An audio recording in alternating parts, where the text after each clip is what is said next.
Hey guys, welcome back to the channel. This is a story about what if Bijuu Naruto was in My Hero Academia. Before I start, please support for more amazing content and do consider subscribing to my channel and share this video with your friends. This is written by Sage of Prophecy and link in description and support writer. Let's start the video. Sasuke. I will bring you back to the village. Even if I must break every bone in your body. I will bring you back. Naruto yelled at his fellow teammate. Naruto at the time was fighting his best friend at the Valley of the End. He had a light red chakra cloak. It made him look like a fox. His whiskers on his cheeks were darkened to have a thicker depth. He had fox-like chakra claws along with his feet. His rear had a single chakra tail swaying behind him. His face bared fangs with his eyes being crimson red with black slits down the middle. He was just barely able to focus on holding his power back. Sasuke grunted back, I won't lose. Not to a loser like you. Not to you. Sasuke had a transformation that turns his skin gray, lengthened his hair, and causes him to develop wings. His hands sparked to life with a chidori that emitted black and white lighting in his hands. Naruto growled in return as a Rasengan formed in his hand. It was purple as it swirled to life to dense chakra, as I said before Sasuke. You're my friend. I will take you back. Sasuke charged forward with his chidori, and Naruto jumped forward with his Rasengan. Their attacks smashed into one another. The two clashes of power caused a dense black ball that encased their jutsus to clash.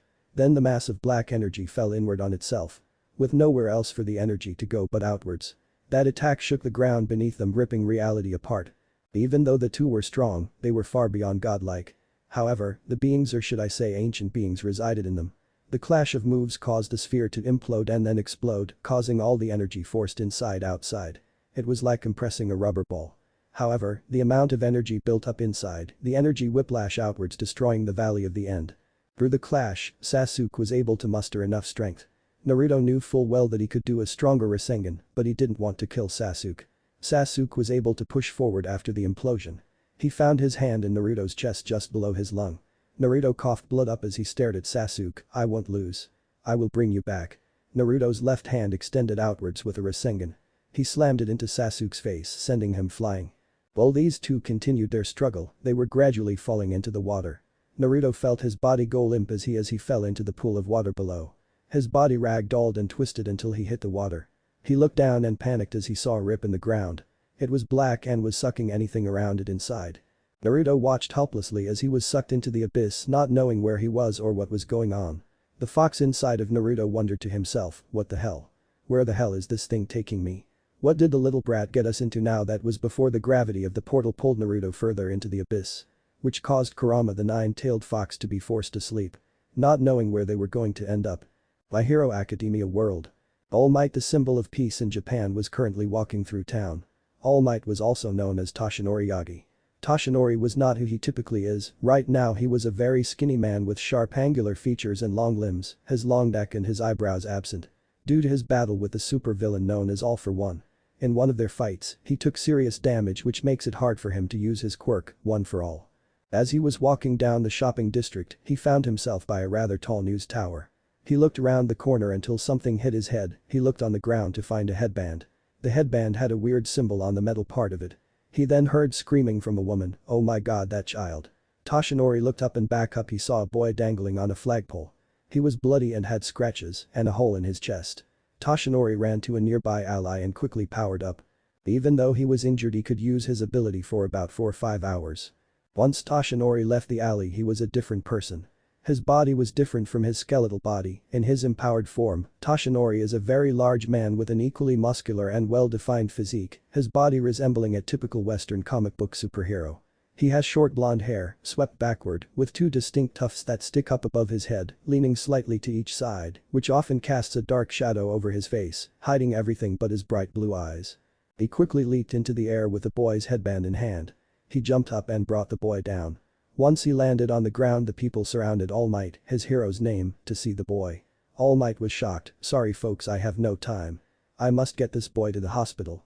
All Might saw the boy with a hole in his torso. He didn't know it was this deep. This concerned him greatly. He leaped off as the people cheered behind him. As he was jumping over to Recovery Girl, he had his hands on the boy's wound to try to stop the bleeding. What made it more interesting is the boy was slowly healing. He saw his tissues and muscles were healing themselves. By the time All Might made it to Recovery Girl, his wound was just about healed. Quickly place him here. Recovery Girl is a short elderly woman with grey hair styled into a netted bun, a large syringe poking diagonally out of it to the left.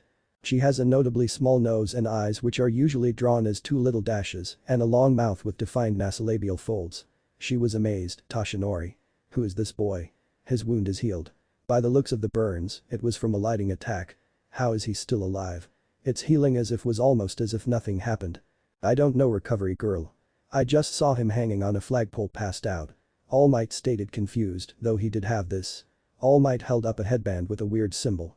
Interesting, just who is this boy? He does not seem to be Japanese. She began to check over his body. Wow, it's amazing, his body is slowly healing. Whatever quirk he possesses, it's strong enough to work on its own. Toshinori sighed. Well, let's wait until the young man wakes up. Toshinori deflated into his normal skeleton-like form. How long until he wakes up? Well, judging by his healing, I say in a day or two. His quirk must eat up a lot of stamina if it heals him this quickly. Don't you think it might be a good idea to contact the boy's parents? Recovery Girl asked. That's the thing, he has no form of ID on him at all. He has these though. Toshinori held up his kunai pouch with shuriken as well. Ninja tools. Seems he might be a ninja. Recovery Girl spoke. Well, then we will ask the boy when he wakes up. Recovery Girl went to check up on other patients. Toshinori decided to relax before having to go back into his muscle state. For whatever reason, Toshinori was looking at the sleeping blonde and was confused. Who was he? Why was he hanging from a flagpole? He has so many questions for the boy. What made it weird was this headband. Toshinori stood up and looked over the boy. He studied the boy more and saw his cuts and bruises healing right before him. Toshinori wondered to himself, is this a sign? Could this be the next symbol of peace? Could he be my student Nana-sensei? Is this a sign? Toshinori wondered if he has been looking for a successor for One for All for a long time now. Naruto's mindscape. Hey. What the hell is going on? Naruto looked around, finding himself in the seal. You damn brat, you know what you've done? Kurama roared. No, I don't. So, what is going on? Why was I dragged in here? Naruto shouted, annoyed with the fox. Silence, you brat. Ugh, hearing your voice in here is already annoying. Kurama whined, slamming his face into his paw. You dumb fox, what is going on? Naruto wanted to know why he was dragged into the seal. Brat, you got sucked into a portal, we're in another world. Kurama growled. Congrats brat, you and your love quarrel with the Uchiha cost you the chance to be Hokage. Kurama retorted.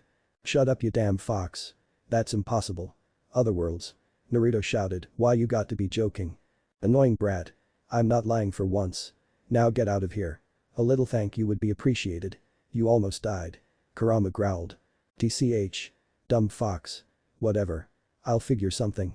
Naruto marched, walking off. Thanks though for not letting me die. Naruto left the mindscape as Kurama grumbled.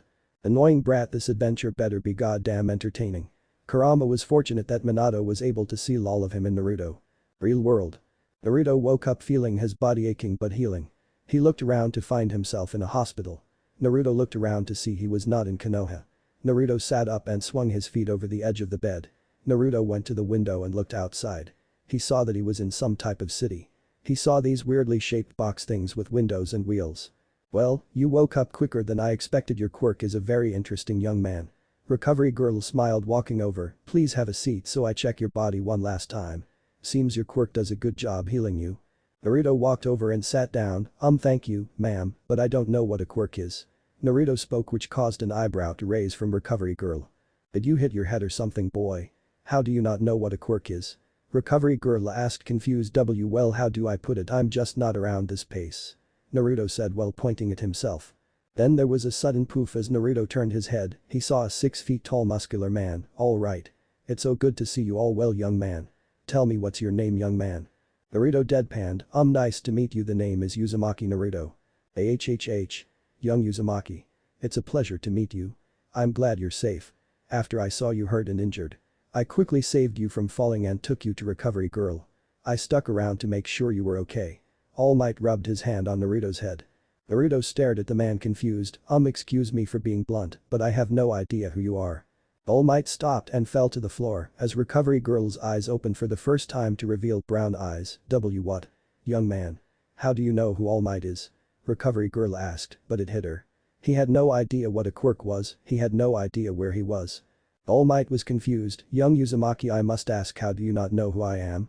I'm the #1 hero. The symbol of peace. All Might was very confused. Naruto sighed, rubbing the bridge between his nose. Well, I'm not beating around the bush, I have no idea where I am. I have no idea who you are, I don't know what those box things with wheels are outside. I don't know what a quirk is. Naruto looked at them with a serious face. All Might scratched his forehead. Might I ask where you're from, young Uzumaki? All Might asked. Have you guys ever heard of shinobi? Naruto asked. Well, yay, isn't Ed Shot a shinobi? Recovery Girl asked. He is indeed, but I don't think he is from his branch. He is far too young to be a hero already. All Might looked at Naruto. Young Uzumaki, where did you say you're from? I'm from a place called Konoha in the elemental nations. Naruto looked at them with worry in his eyes.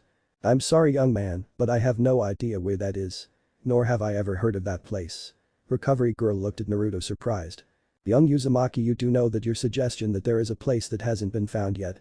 All Might was very confused. Was it possible there is a remote part of the world where people are still indigenous? I'm telling the truth, I am not from around here. Naruto tried to convince them. He was pretty certain that he is in a different world. They look at him baffled. They decided to stay quiet and agree. They would have to watch from afar and then determine if he is telling the truth.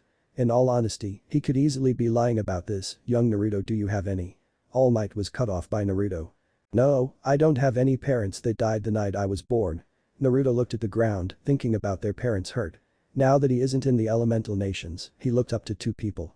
Jiraiya and Iruka were the two he looked up to as a family. Tucci and Am were good friends, the only people in the village who didn't hate him. The others hated him for what he had inside of him. I see, I'm sorry to say something so upsetting. All Might frowned. I'm not too sure how I can help you. Why not contact Nezu, he might be able to help him out. Recovery Girl spoke quickly. All Might left to contact Nezu. Naruto sighed, thinking about what was going to happen to him now. His dream of being Hokage isn't going to happen. Naruto didn't even know if Sasuke was taken back to the village. Soon All Might came walking back. Well, young Uzumaki, I must ask you, what do you want to do? Do you want to go to a regular school, or do you want to attend UA to try to become a hero? A hero? Naruto raised an eyebrow. You mean a hero that protects other people and defeats bad guys? Naruto wanted to make sure this whole hero thing was right. Well, that is what a hero does. That reminds me, you said you didn't have a quirk. All Might asked as Recovery Girl raised an eyebrow. Well, I don't have that quirk or whatever you guys call it. I do however use chakra. Naruto made a ram sign as he released his chakra. All Might and Recovery Girl felt the power the boy possessed. However, I wanted to be Hokage, a person everyone could look up to. Now I can't even be Hokage, it was my dream. Naruto spoke from his heart. His dream, his wish, was dead. He was unable to now be Hokage. This shocked All Might and Recovery Girl. Hokage is something they never heard anything about that before. Young Uzumaki, I must ask you, what do you believe in? What do you follow? All Might looked at Naruto with interest. You mean my ideals? Naruto asked, confused by his sudden questions. Yes, you can be a great hero. If you say you don't have a quirk, but you have this chakra ability. You might be a very good candidate to be the next top hero. All Might smiled. This world is crawling with villains. You might be the next best hero. Well, I still wanted to be strong shinobi and protect my village. Now I can't even do that. Why would being a hero be a good idea? Naruto asked curiously. This is still a chance to become someone that everyone can recognize and look up to. He is someone that everyone can respect as he helps and defend people. It was the same thing as being a shinobi loyal to his or her village. Well, I hope you do become a hero. I think you have what it takes to make sure everyone is safe. That's what being a hero is, young Uzumaki. All Might smiled. I hope this path takes you far, my boy. All Might smiled. Naruto smiled at the thought of being a hero. Then he thought about the new friends he could make. It was like a new clean slate for him. A chance at a happier life, but it did dawn on Naruto. What about everyone else back in Konoha? What is going to happen then? Will everyone be alright without him? Well, it's not like he can go back, there isn't a way he can go back. All Naruto can do is believe that Jiraiya, Kakashi, Tsunade, and everyone can live without him. There isn't an easy way for him to return to Konoha, so, here's the thing, how do I become a hero if I'm not registered here or anything? Back in Konoha, we have IDs and registration forms and everything. I think I'll be taking care of that, Uzumaki Naruto. A short man who appears to be a possible combination of several different animals, including a dog, a mouse and a bear, which would make him a chimera. He has the head of a mouse with circular black eyes, a large scar over the right one, relatively square-shaped ears with pale pink insides slanting outwards from the top of his head, and an elongated muzzle with a small round nose. His fur is white and has large dog-like paws with pink pads and a thin tail like that of a cat. Who are you? Naruto asks. I am Nezu, I am the president of UA. I was contacted by All Might. I heard you wanted to be a hero, young man. Nezu smiled. So, the president of UA is a weird-looking rat. Naruto said, confused as tick mark appeared on Nezu's forehead. I'm not a rat, but that's beside the point. I used to be human. Nezu stated darkly. Now what were you saying? Well yeah, I guess, do you know that I'm not from this world? Naruto rubbed the back of his head, still a bit hesitant, just that this is all a lot to take in. I understand, Uzumaki, but I hope we can help you be as comfortable. I'm glad you want to be a hero. I hope we can make it comfortable for you. I know this is a lot to take in, but please, if you need anything, don't hesitate to ask. Nezu smiled happily. A friend of ours is going to take you in and give you home. We will have a file ready for you by the end of the day. Soon an old man came walking as well, an extremely short elderly man that has short spiky hair and a beard. Hello young man, my name is Sorahiko Torino. I also go by my hero's name Gran Torino. The old man smiled. Naruto smiled as the man somewhat reminded Naruto of Hiruzen. He seemed like a good man. Nice to meet you. So what is going to happen then? Am I going to live in an apartment or something? No, you aren't Naruto, you're going to live with me. I talked to All Might and Nezu, since I'm retired, somewhat of a retired hero, I'd be more than happy to take you in. Torino smiled. I was given clearance to take you in as my adopted grandson. Torino smiled. Wait, really? But I'm just a random kid. Naruto tried to mutter this part. I'm someone that not a lot of people liked. Everyone heard the last part. It's no big deal, I don't mind that much. Besides, an old man like me could use the company. If you're going to be a hero, I could train you. All I ask from you to do a few house chores. Torino smiled. Really, old man? Thanks, a lot. I won't let you down, Dadabayo. Naruto smiled, standing happily. To think that anyone would take him is surprising, though wouldn't he have to tell them about Kurama one day? This worried Naruto a bit, but he pushed it to the back of his head. Naruto smiled, then turned into a frown. Hey, are you sure? I mean, I'm just random kid that you guys don't know. Yes, if Nezu and All Might haven't said that you seemed like a bad kid. You're really this upbeat and happy all the time. I think you'd be an interesting kid. I don't think you're all that bad. Torino smiled. Come on, Nezu said he would make the paperwork for you to attend a middle school. A school. Naruto began to groan, annoyed. He did not want to attend school again. Like that, Naruto and Torino left as All Might stared at the boy. Ashinori, you can't be serious. You just met the boy. You can't be serious about giving him one for all. Recovery girl said, surprised. Ashinori deflated back into his skeletal state. For him to stumble across me just like that. It can't be that much of coincidence. Besides, Torino will give us updates about the boy, he can't be all that bad. Besides, I think the kid can go far, he has the heart of a true hero. Toshinori smiled. For whatever reason, Naruto seemed to be a good person. Toshinori has been looking for a successor since his fight for All for One. He needs the successor to hopefully take one for all. With Torino and Naruto. So, you're taking me to get clothes and then to your house? Naruto was confused. Yes, we're going into a new house. A new set of clothes wouldn't hurt, too much orange for my taste. Torino and Naruto walked together. They arrived at the store as Torino helped Naruto pick out some better clothes. Naruto didn't mind the old man too much.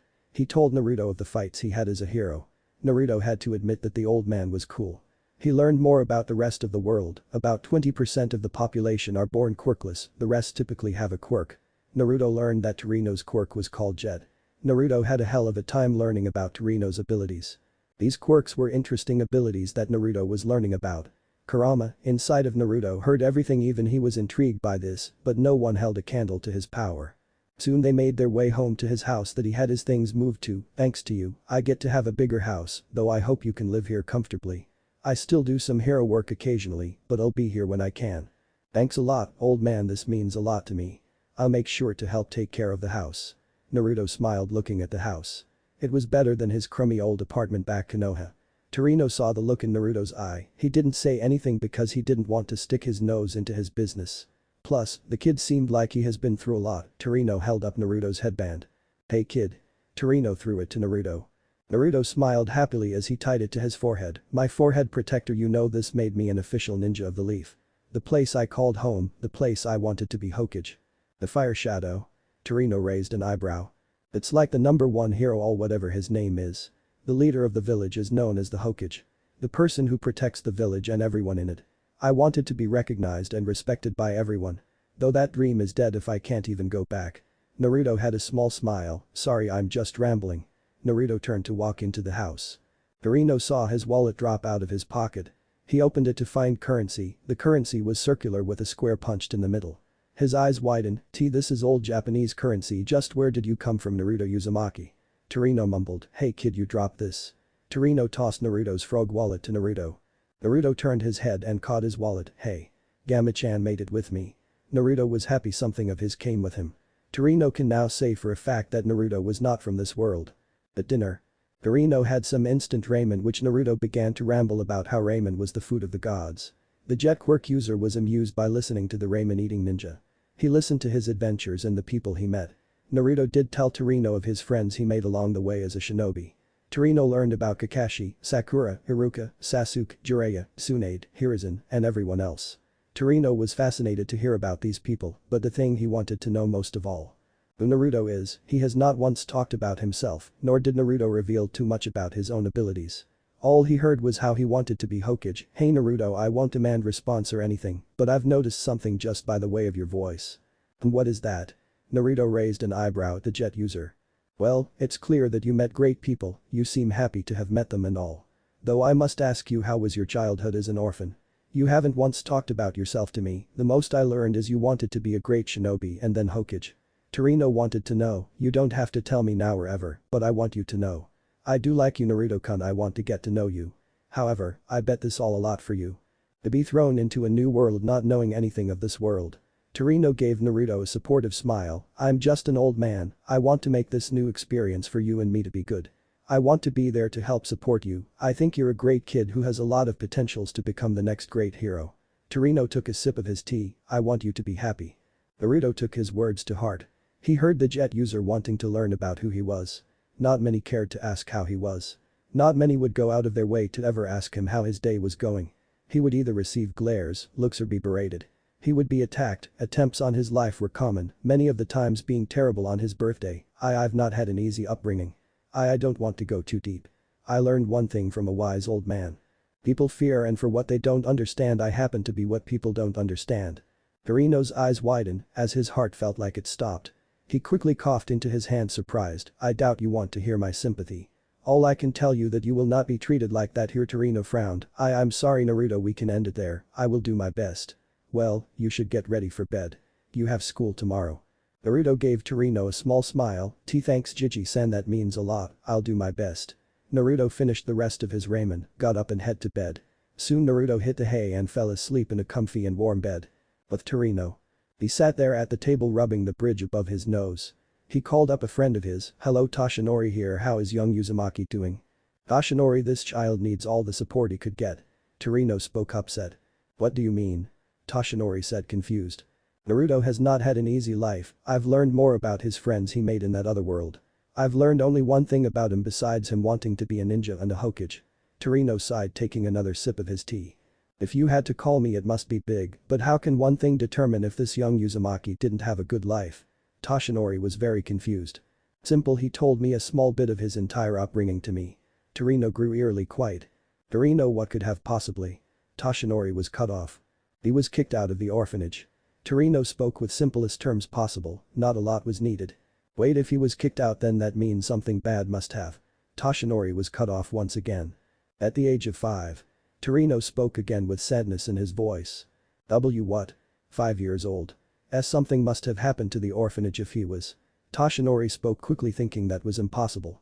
I don't think so. He then said something else, and I don't think any 12-year-old would say, people fear and hate the things they don't understand. Torino spoke. Toshinori, I'm worried about Naruto, he always has an upbeat personality. I don't understand how he handles with all the hate directed towards him. Do you know what they hate him for? Toshinori asks. No, I think he is too scared to tell us. He thinks if we find out that we might hate him too.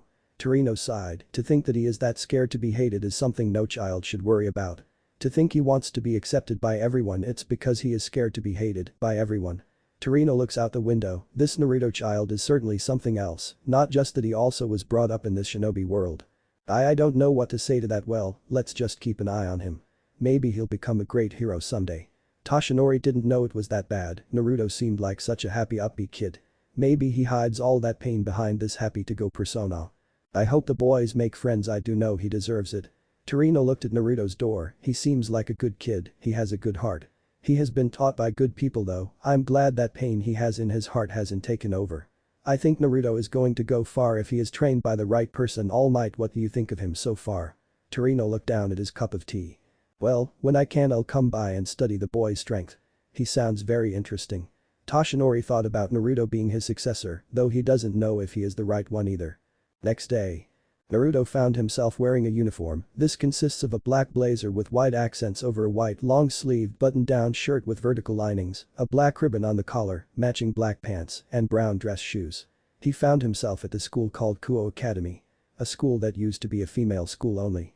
It was the closet school for him to go to. Once he arrived, Torino went with him. Once he was dropped off, he went to his first class. Torino waved him goodbye as Naruto went inside with the principal. He was very happy to meet Naruto. Well, here is your class, Mr. Uzumaki. I hope you enjoy it here. AN. For my DXD fans, Rias and Akeno and the rest of the crew are not in this series. I just used a random name for middle school since I couldn't come up with one. Soon the door opened as the teacher smiled. Please wait here. She closed the door and walked into the class. Alright. Everyone, I would like to introduce you to our first male students. Please try to overwhelm him. I heard that he was recommended to use by Nezu, the president of UA. I heard he is a promising new hero. Since when did I get an advantage to become a hero? Oh great. I swear if there are fangirls in this place, this was totally that rat's fault. That Nezu or whatever. Stupid rat. Naruto shook the idea out of his head. If he is going to be a hero, he is going to do it legit. Please come in, Mr. Uzumaki. The teacher called him. Naruto was a bit nervous. He was being put in a school that used to be all girls. He walked inside and waved to everyone. Hello everyone, my name is Uzumaki Naruto. You can just call me Naruto. I hope we can all get along. Naruto gives a slight bow while still nervous, being the first in an all-girls school. The girls began to chatter among themselves. Many were positive, but there were a few negatives. Look at his yellow hair. He might be one of those troublemakers. Really, maybe he is part of a gang. Then one girl spoke out as she was the president of the student council. You girls shouldn't judge someone by their looks. Look at his eyes are blue, which means he is a foreigner. A tall teenage girl with a rather mature physique, considering her age. She has long black hair that is normally tied into a spiky ponytail, with a large strand hanging on the right side of her face, and onyx eyes that point slightly inwards, which seems to resemble a cat. Yeah, now that you mention it, I see his blue eyes. Some of the kids began to mumble about Naruto's eye color. Thank you, I think he might be a good guy. He doesn't seem that bad. The girl smiled. She stood up. Hello there, my name is Momoyaoi Rozu. I'm the student council president of the school. Uzumaki-san, if you need anything, please don't hesitate to ask me.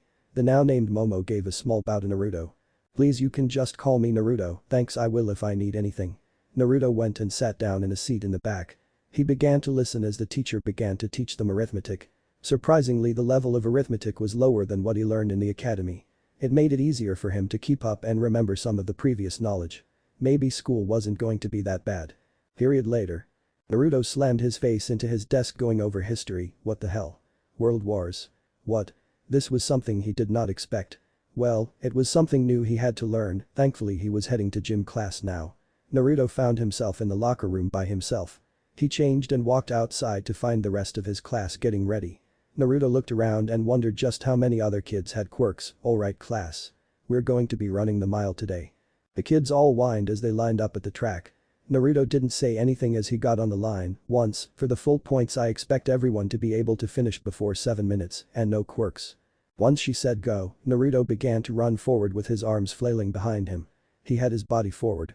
He began to pass everyone up on their first lap. By the other kid's second lap, Naruto was on his fourth.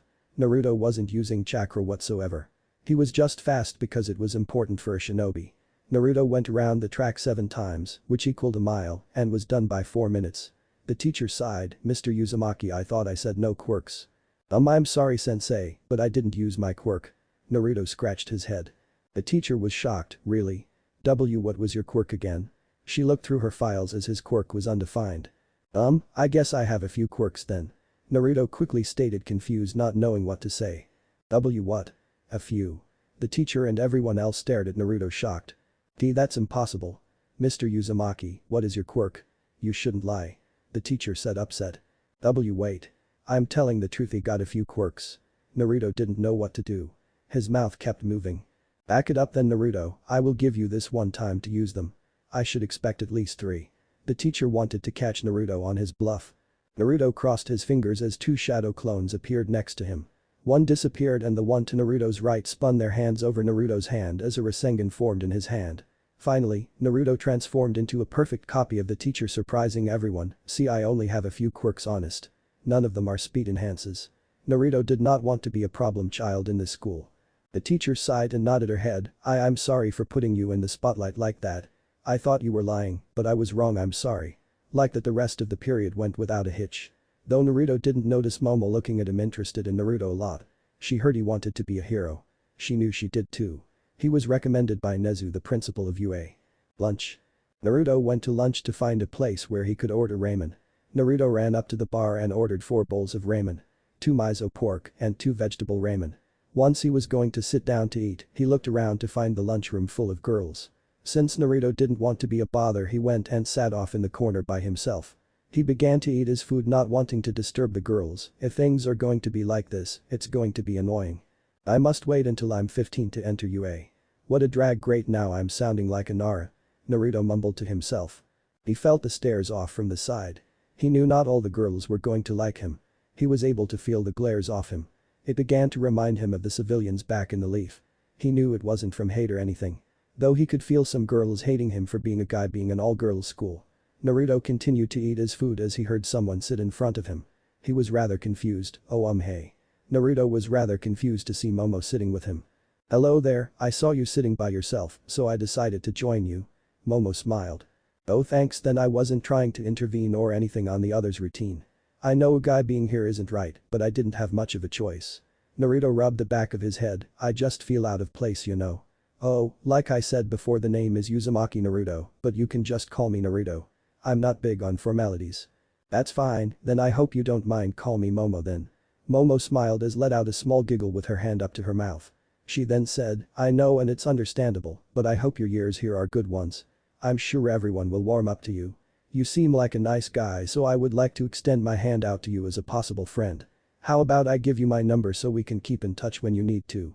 Momo smiles happily with sincerity in her voice.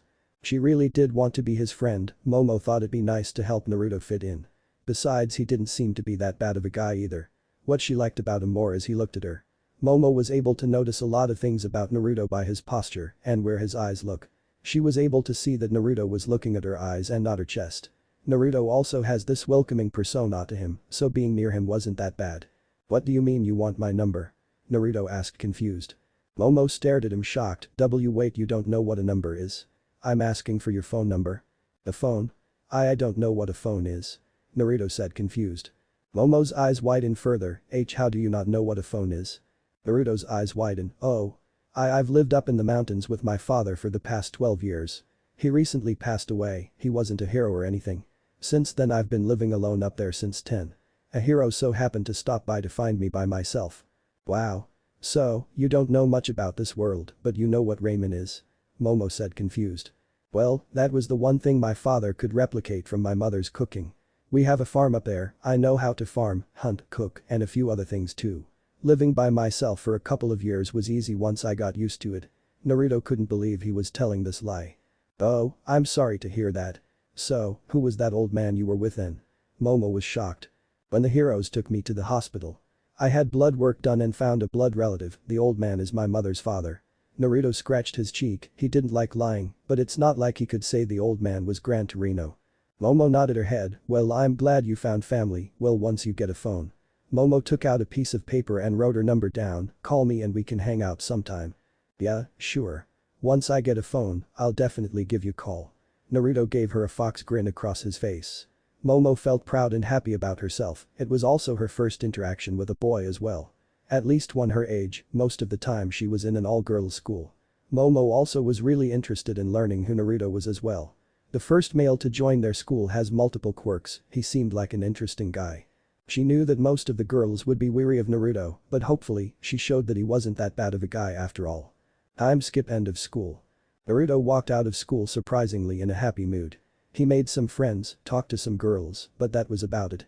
Thankfully Momo was in most of his classes, Naruto just treated her like a friend, it was plain and simple. He only wished it was this easy for him back in the elemental nations. Torino smiled and waved Naruto over, Naruto over here, I'm off for the rest of today, how about we get some training in? Naruto stood there for a moment to stare at Torino. Naruto felt something inside of him click, he knew exactly what it was. It was compassion and caring that he felt from the old man. When leaving the academy, Naruto would always walk home by himself. The other parents would glare at him and remind their kids to stay away from him. He never had anyone to come pick him up from school and take him home. Hiruzen was always busy, so it wasn't often he came and picked him up from school. Goodbye, Naruto. Hope to see you tomorrow. Momo called out, waving him goodbye. Naruto has also never had a goodbye either. He doesn't think many people would say goodbye. Many wouldn't ever say that they hope to see him the next day. Torino saw Naruto's eyes, from the way he stood, the way Naruto's eyes were dilated, and his body posture. He could tell that this was a new experience for the boy. He couldn't help but feel his heart hurt to see this. A child should always know what it's like to be talked to. Loved by someone, to have other people he hardly knows already give him a simple "hope to see you tomorrow" response. It was upsetting for the old Jeet user. Why yes, see you tomorrow, Momo. Naruto waved to her as she got into a limo as her driver then drove off. Torino did smile. I see you're already getting popular with the ladies, I see. Torino gave Naruto a sarcastic grin on his face. Also, he heard some of the girls walking off giggling and realizing just how nice Naruto was. He was a genuinely nice guy, upbeat, cheerful, and seemed to never give up when in class. Shut up, Gigi-san, but yeah, let's head home. Naruto likes saying that, getting to say go home, a real home, not some shitty apartment in the Red District in Konoha. At home. Torino and Naruto arrived back at his place and went to the back to do some training. Naruto, I must ask you, you said you didn't have a quirk. However, you told All Might that you had abilities. What would that be? Torino asked curiously. Well, I got a few. Naruto crossed his fingers as 3 shadow clones appear. These are my shadow clones. I can make up to over 1,000 with little to no strain on my chakra. Chakra is the energy source I use, but it's no quirk because everyone has chakra. I'm just able to use it unlike others, it's like your life force. My pool of chakra is large, I can do this. A clone walked over and began to help rotate Naruto's Rasengan in his hand. Like that, a Rasengan formed in Naruto's hand and he ran up to a large rock and slammed his attack into it. It caused a deep spiral indent to be embedded into the wall. Torino was shocked, such power. Naruto, that's some abilities. I can also. Naruto used substitution as a log replaced his previous location, substitute myself with a log so I can dodge an attack. That will come in handy. Torino didn't know where the log came from, but that will be helpful. I've also can do this. Naruto body was enveloped as a perfect copy of Torino. I can transform to sound and look perfectly like others. However, if I don't know how they act well then my cover is blown. That's helpful for recon, you're a very promising hero, Naruto. That reminds me, I got a call from Recovery Girl when she took your x-ray on your body, you indeed don't have a quirk. You don't have a quirk because you don't have an extra joint in your pinky toe. Torino was still amazed, you are classified as quirkless, you can say you're quirkless. Just that your ability to harness your life force allows you to be so strong. I know that my shadow clones, whatever they see, hear, or experience are transferred back to the user. So, I can really train hard to become stronger. My one weakness is that I don't have a fighting style, it's difficult to fight sometimes. My chakra control isn't the best either. Naruto rubbed the back of his head. I see, well let's see, maybe Kame's style fighting technique can help you out. I'm not that good on helping you control your chakra. Torino then had a light bulb go off and he said, I know, let me contact my friend Mutant Rashi, or you can call him Master Rashi. I see he knows the Kame style. Naruto asked. Well, speaking yes and no, he knows the Kame style. Though he has it altered to the turtle hermit fighting style. Torino spoke, putting his finger on his lip. Soon a person appeared. Hello, young Uzumaki. Grand Torino. How are you guys doing? All Might spoke happily with a wide grin on his face. Oh. Hey, it's you. All Muscle Man. Naruto couldn't remember his name at all. All Might fell to the floor. It's All Might, young Uzumaki. I came here to see how strong you were. I heard you were quirkless, but you seemed like a promising hero with that chakra ability. Well, if you want to fight. Naruto got into a fighting stance, then let's get ready. Torino sighed, don't push the kid too hard, but don't underestimate him. All Might Naruto is pretty strong. All Might rushed towards Naruto ready to swing at him. Naruto was still fast and was able to dodge his attack. Naruto punched All Might in the chest, skidding him back a little bit. It wasn't far, but Naruto was quick enough to do so. Impressive, young Uzumaki. You're quite strong. Show me more of the powers you possess. You got it. Multi-shadow clone jutsu. Like that, 100 Naruto clones appeared before All Might as gasp as the sheer numbers. He waited as one charged at him, he punched at Naruto as he disappeared in a puff of smoke, a clone. He saw another attack him as he punches that Naruto, I see. You can make these clones, but they can't. Before he could speak, a clone punched him across the face. He felt the punch too. He punched Naruto back as he disappeared in a puff of smoke. "You thought my clones weren't able to hit? Actually, they are solid clones that can interact and fight back." A clone spoke, "You're just going to have to find the right one." Then Naruto and the rest of his clones began to spin energy balls in his hand. "Charge." All the Naruto clones shouted as they rushed All Might. All Might punched the ground, causing some of them to fall over and disappear, but many of them jumped and went to slam the attack on All Might. All Might quickly punched the sky using the force, knocking Naruto back. However, more clones appear with Rasengans in hand. All Might brace for impact. "Take this." Uzumaki Rasengan barrage. Naruto landed a bunch of Rasengan on All Might. All Might felt the power Naruto's attack. He was sent flying into the wall. Naruto stood standing there with a smirk on his face looking at All Might. All Might stood up with his white t-shirt torn and breathing heavily. That was impressive. Cough. That move is much more powerful than I thought. Cough. All Might, we should stop before you. Torino wanted to stop him before Naruto knew anything. All Might smiled. "Young Naruto, I must ask you, when you think of being a hero, what do you do?" Naruto was confused. "Being a hero? Well, I think of protecting everyone. Make sure that my friends are safe, that the civilians are protected. Even if I'm not liked by many people, I promise to protect everyone. I'm not gonna run away. I never go back on my word. That's my ninja way." Naruto smirked with determination on his face. All Might smiled. "That's great, young Uzumaki. Now let's see how far you can go." All Might charged forward this time but used more of his power. He appeared behind Naruto and slammed his fist into his face. California smash. Naruto was sent flying into the wall as dust and debris was kicked up. Naruto slowly stood back up holding his head with some blood. He shook it off as he grinned. "Alright. Now we're talking. I think he took your attack head on and stood back up. Naruto seems like a very promising hero. He is super resilient." Torino smirked. He knew Naruto is going to be an interesting person to see grow up. Naruto charged forward with more clones. Naruto took out a Fuma Shuriken and tossed it at All Might. All Might quickly dodged his attack. Naruto came running forward with a Rasengan. All Might then heard another puff of smoke. He saw behind him Naruto in midair with another Fuma Shuriken and tossed it at All Might. All Might looked forward to seeing Naruto with a Rasengan rushing at him. He quickly jumped into the air, but the Fuma Shuriken thrown by the Naruto that was just a Fuma Shuriken dropped the transformation. It showed two Narutos that were hidden in the Fuma Shuriken. The clone Naruto threw the real one at Naruto. Naruto always wanted to try it. He knew it took a lot of precise chakra control. Naruto's fist began to glow blue as he built up chakra into his arm. He remembers Tsunade Aba-chan talking about how this takes precise chakra control to use her monster strength. His, well, was far from precise. Naruto launched his fist forward. Konoha smash. Naruto imitated All Might's attack, landing an attack where All Might was badly wounded by All for One. All Might coughed up a lot of blood which shocked Naruto a lot. As the two fell to the ground, Naruto saw steam running out from All Might's body. Naruto quickly grabbed hold of him. Naruto created an army of clones below him to cushion their fall. Torino watched in awe that Naruto was able to even use such an attack like All Might's. Once he ran over to where they landed, All Might was back in his skeletal form. He was drained from that last attack, feeling Naruto's attack. Torino looked at Naruto to see his arm completely busted. Naruto's hand was completely broken. He saw some bones sticking out along his entire arm, bloodied. "Damn, this hurt." Naruto screamed as he held his arm. "Oh god." Torino checked over Naruto. "We need to get you to recovery, girl," Torino said worriedly. Naruto looked over to see All Might was now replaced by a skinny man. Naruto looked down to see his hand covered in a light red chakra. This caught Torino's eye. He saw the red glow mending his broken arm.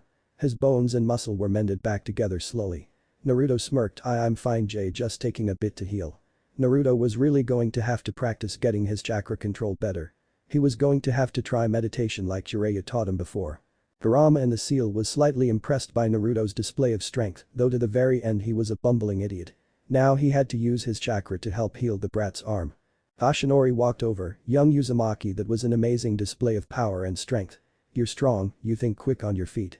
You will make a fine hero one day. You've got the heart. Even as your opponent you still went out of your way to save me. That's what a true hero is." Naruto was shocked. "I'll ask about your appearance later if you want to tell me. But yeah, I've had a good teacher, they taught me well. Plus, you're a comrade, I couldn't let you get hurt if I had the power to do so." Quoting what my teacher said, "Those who break the rules are scum." That's true, but those who break the rules and abandon their comrades are worse than scum. That's why I made a promise to never abandon my comrades. Even if I can't be Hokage, I want to be better than you were as All Might then. If you're that strong, then I want to be stronger. I want to be stronger so I can protect everyone. What about the villains? There will always be someone stronger than me. Someone will take someone hostage making them stronger than I am. People will die, you and I can't save everyone. The villains will always be around ready to attack. Your friends, your teachers, family, people you look up to. Everyone will die, it can easily be done by a villain. Toshinori spoke wanting to see Naruto's resolve. Naruto smirked, don't underestimate me. I don't quit and I don't run. You can act tough all you want. You're not gonna scare me off. No way. I don't care if I do get stuck as a student in training for the rest of my life. I'll still be the #1 hero someday. You can't tell me to quit, I want to protect everyone now. I have a chance to become someone I still wanted to be even if it isn't the Hokage. I truly believe this is a place where I can belong to. Respected by others. Looked up by others. Just give up on trying to make me give up. Toshinori saw a lot within Naruto. Toshinori smirked, Naruto, I have a question for you. What is that? Naruto asked. Are you willing to work through the pain, to get stronger? To work your hardest to be the strongest, to be the greatest hero? To be able to protect everyone even if it cost your life? If you were to die tomorrow at the hands of a villain, will you regret dying? How would you feel? Toshinori asked once again. I am willing to work my hardest. Like I said, quit trying to make me quit. I'll never go back on my word. That's my Nindo way. Because I never give up. If I die today, tomorrow, or even in the future, then I better do it by saving my friends, a teacher, a civilian. If I die knowing I saved someone then I'm fine with it. This world has a lot of hatred, one of my teachers told me that there will always be hate no matter what. So, I plan on continuing that dream of his here, I will break that curse.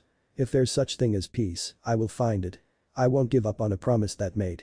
I will make it where everyone one day will learn to understand one another. That way the hate will stop spreading. So, everyone can live happily with no hate, no discrimination against one another. Naruto held his hand out in front of him with his palm facing the sky. Then he clenched it, smirking at Toshinori, I'll do it even if it costs my life to make it better tomorrow. Torino and Toshinori look at Naruto with smiles on their faces. Naruto, how do you feel about being the next possible symbol of peace? Toshinori asks. Naruto smirked, working hard and driving myself into the ground, I don't want no easy way out. I want to do everything legit. If I'm going to UA, which I learned was the greatest hero school to go to, I want to get in with my power. I want to do this in my own way. With my own skill. I don't want any damn recommendation to get in. I want to make a name for myself. Toshinori smiled, Naruto, you truly can be the next greatest hero. To think that I doubted myself. He sat down on the ground sighing. When I thought about this through my head. When I learned you were quirkless, I had no hope then. Did you know that about 80% of the world's population has a quirk? I thought to myself truly that there was no possible way for anyone to be a hero without a quirk. Might I ask, how do you do all these things again without a quirk? Toshinori asked. I use life energy called chakra. You can basically call it my own life force. I might not have a quirk. But with my own strength I know I can go far. Naruto smirked, pointing to his headband, you see this headband too. Quirkless or not, anyone can be a hero. I think it's possible for anyone. This headband symbolized my loyalty to the village I belong to. The village I swore to protect, but since I'm not there right now. Then this headband will symbolize my will to fight for this world, just as if I was going to for my old world. I'm still Uzumaki Naruto, I will become the next greatest hero. To think that I was such a fool, for you to be quirkless and be trained enough to harness your own life force as a shield and a weapon to protect others. You've opened my eyes, young Uzumaki, I think you will become a fine hero. Now I must ask you, are you willing to inherit my quirk? Toshinori asked as Torino's eyes widened. What? Inherit your quirk? Naruto said, confused. All Might smiled, young Uzumaki, I've lost hope in finding a successor. I've spoken out that anyone can be a hero. With a quirk or without one, anyone could be one. I preached that for so long. Yet I found myself knowing that without a quirk you couldn't be a hero. That there wouldn't be a possible way to do so. Now that I've met you, I think it's possible now. I think it's possible again for anyone to be a hero. Even if they have a quirk or not. You've opened my eyes again, young Uzumaki. It's thanks to you that I can believe again. Naruto was ecstatic that he helped him open his eyes, but it dawned him. Why would he give Naruto his quirk? Then again, how was that possible? How is that possible though? All Might smiled, young Uzumaki, listen closely, I need to know before I continue. Can I trust you to stay quiet about my secret? Naruto smiled, I swear on being the next biggest hero, I will not tell your secret until you say so. Toshinori smiled, my quirk is called One for All. One for All is a transferable quirk that can be passed on from one user to the next. Its name comes from its nature. Being one quirk for all people. For the quirk to be transferred, the recipient must ingest a sample of the predecessor's DNA. For the quirk to be transferred, the current owner must freely choose to transfer it. Because of this, the power cannot be forcibly taken, however, it can be forcibly given, as the recipient doesn't have to agree to anything. Toshinori took a deep breath as Naruto continued to listen to him. One for all also allows the user to stockpile an enormous amount of raw power, allowing them to significantly enhance all of their physical abilities to a superhuman level. This results in unbelievable levels of strength, speed, agility, and durability. The user can focus the stockpiled power into a single body part or spread the power evenly throughout their body, although, focusing the power puts a greater strain on the part of the body where the power is focused. The user is also able to control the percentage of the power that they activate. The core of One for All has grown in strength from being passed from user to user, and the quirk factors of all the previous users have merged into the core, granting the current user the ability to access these quirks. The quirks have significantly increased in strength since they were used by their original users. This is due to the nature of One for All's core stockpiling power and increasing in strength from user to user. In addition to the quirk factors merging with the core, One for All carries echoes of the consciousnesses of all the previous users. One for All draws power from the cries of help of those in need, as they are like a direct order to the user. Toshinori took another breath. So, you want me to inherit all this? Then this isn't my power, it's everyone else's power that I'm inheriting. I don't want to use someone else's power. I want to be a hero with my own power. Even if I stay quirkless, I want to be able to use my own abilities as a hero. Naruto wanted to train for his power, he wanted to keep training and win with his own power. Not with someone else even if it was transferred down to others. Toshinori nodded his head, young Uzumaki. Please, you can call me Naruto, I'm not big on honorifics.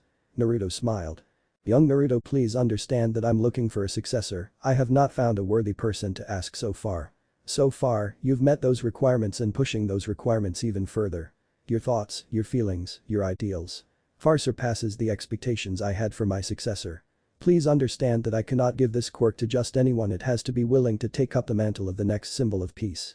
Toshinori wanted Naruto to inherit the quirk, he has the true heart of a hero.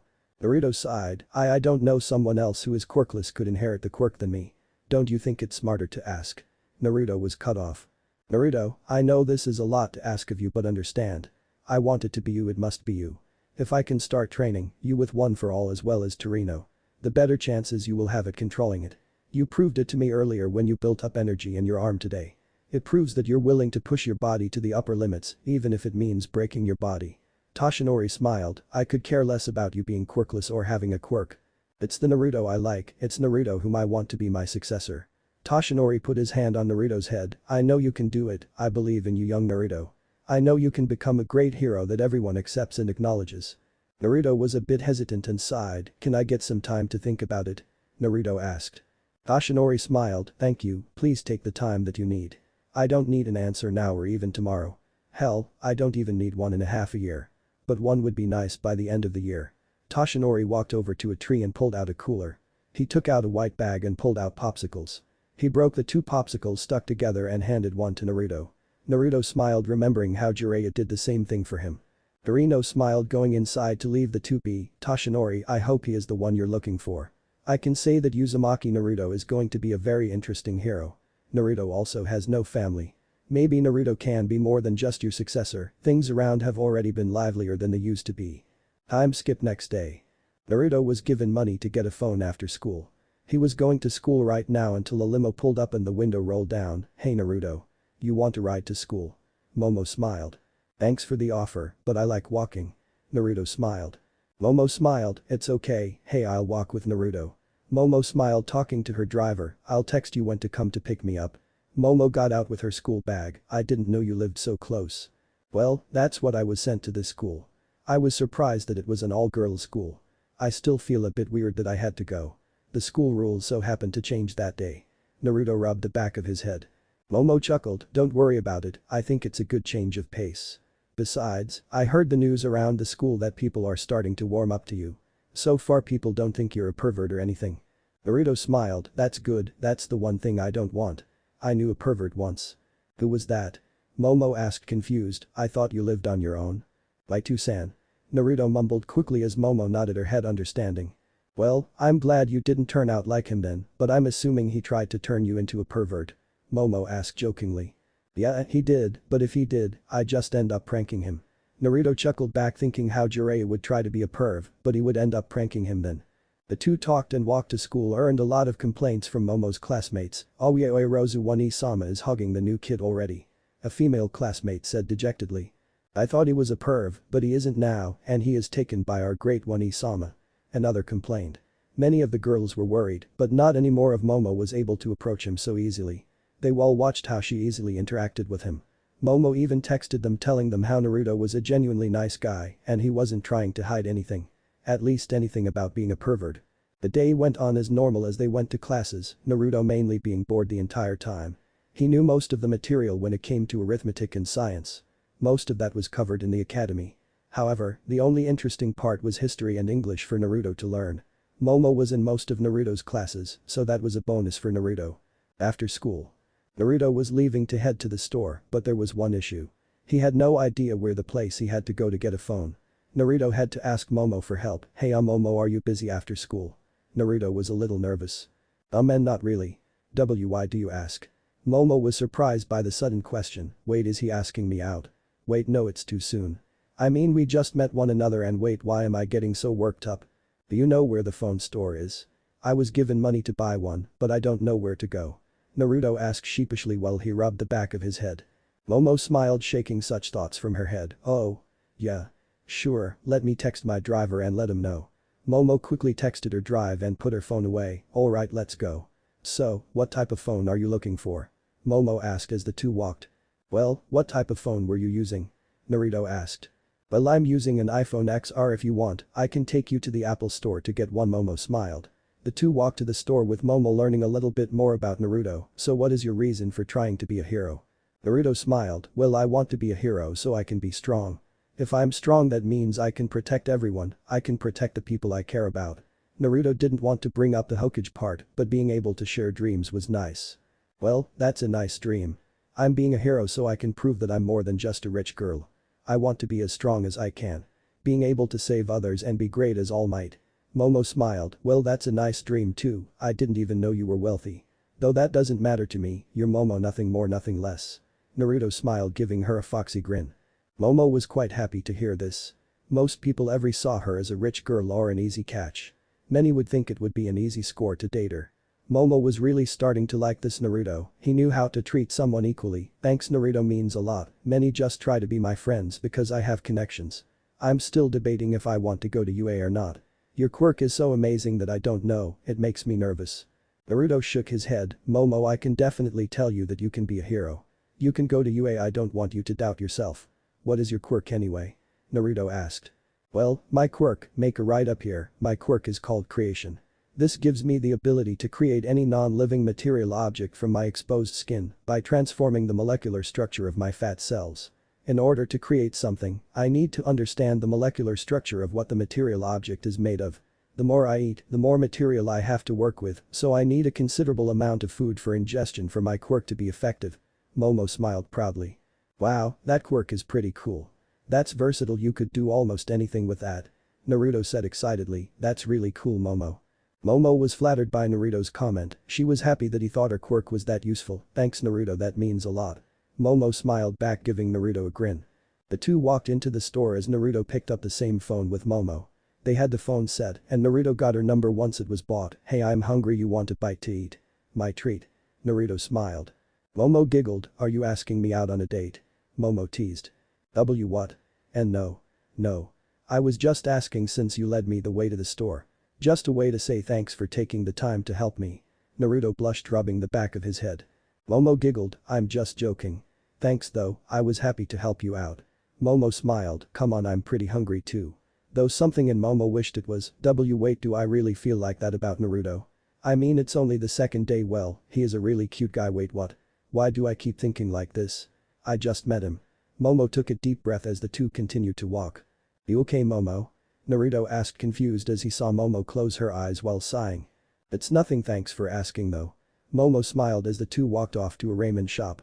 Naruto was really relieved to have found a ramen shop. Once they sat down to eat, ordered 3 bowls of miso pork ramen. "What do you want, Momo?" Momo smiled. "I think I'll have the same thing with 3 bowls too." "Well, that's one thing that you found out about me. Is I really enjoy ramen. I like ramen a lot. I like training too. I also hate the 3 minutes it takes to cook instant ramen. Naruto said with a pout as Momo laughed, thinking that it was so trivial but funny. "That nice, well what are some of my likes? Well, like to read encyclopedias when I can, training, and making friends. Then spending time with friends. You know I've had plenty of friends thus far, but by far you stick out the most."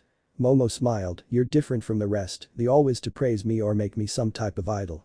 I just want them to treat me like any other girl." Momo giggled, "So far you've done that while not even trying. Well, I think it's been a good day. I can walk you home." Naruto stood up once his meal was done and paid for. Momo nodded her head, "Thanks for the meal, sure we can walk home together." Momo and Naruto left as they just talked and got to know one another better.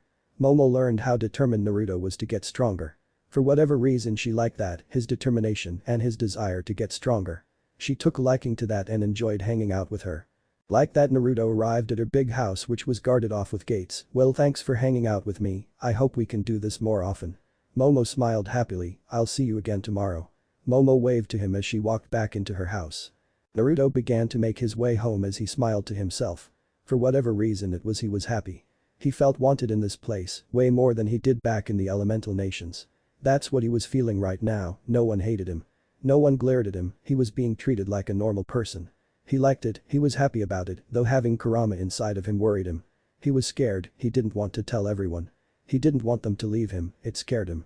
He just didn't know how to tell everyone, if he is going to tell anyone it would be Gran Torino. Time skip week later. After a week of Torino was with Naruto, he has really begun to like the boy. For whatever reason, he was this bubble of energy that drew everyone and everything to him. All Might has stopped by more to help Naruto train. Naruto has been doing a lot of meditating and insane chakra control exercises which Gran Torino thought were ridiculous. As of right now, Naruto was sitting in the hospital in front of Toshinori in his deflated state, along with Torino and Recovery Girl. I know I should have told you guys earlier, but I was scared. Toshinori and Torino knew that Naruto was hiding something, they knew he would tell them when it was time. Today was one of those times when Naruto accidentally used this strange energy. Flashback an hour ago. Naruto was training with All Might. All Might landed a powerful blow to Naruto sending him flying into a wall. Naruto stood up not wanting to give up, Naruto was trying to push himself to the uppermost limits once again. Naruto and All Might traded blow after blow and Naruto felt a weird shift in his chakra. He didn't know what it was, but he felt the seal on his stomach move. All Might went to punch Naruto again, but when he punched Naruto, he didn't even move or flinch. Torino and All Might look at Naruto strangely as his body was enveloped in a red chakra cloak. His whisker marks thickened. His eyes were blood red with black slits down the middle. His canines were sharpened as he let out a bestial roar. Naruto didn't know what it was, but he lost full control of his body. "Die." Naruto said in his bestial roar. Two red tails along with fox ear-like features began to appear on his body. Naruto charged at All Might. All Might blocked his attack and tried to pin Naruto. Then he realized that this red chakra was burning his skin. All Might quickly punched Naruto in his stomach knocking him out. Naruto passed out and fell to the ground as All Might looked at Torino shocked. What was that? Young Naruto never mentioned this before. I don't know, but I'm sure we should take him to Recovery Girl to ask him some questions." Torino and All Might took off to Recovery Girl. Present. Naruto found himself looking at the three with a sad look on his. I'm sorry, All Might, I didn't mean to, I don't know what happened." Naruto couldn't control himself. He didn't know what to do. "Why you have seemed to lost control when sparring with me, you unleashed this red chakra cloak around your body." All Might looked at Naruto confused.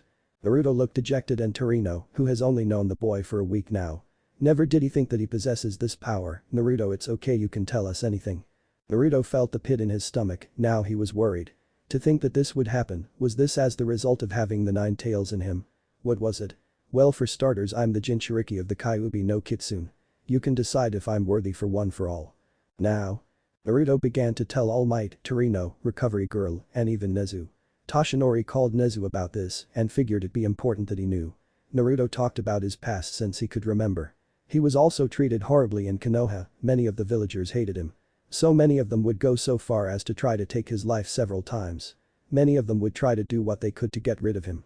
Even the orphanage would kick him out on random days where he had to defend himself. There was no way to defend himself from the glares he received from others. There was no way for him to defend himself from the angry mobs that would gather. Naruto went to explain, in brief detail, about how they would on fox hunts, they would chase Naruto out of town after they've beaten him up. In hopes that he would be driven out of the village and die. They would drag him out of his sleep and begin to beat the crap out of him trying to kill him. He would be stabbed, punched, arms broken, hit in the head with bats. They did everything and anything they could to kill him.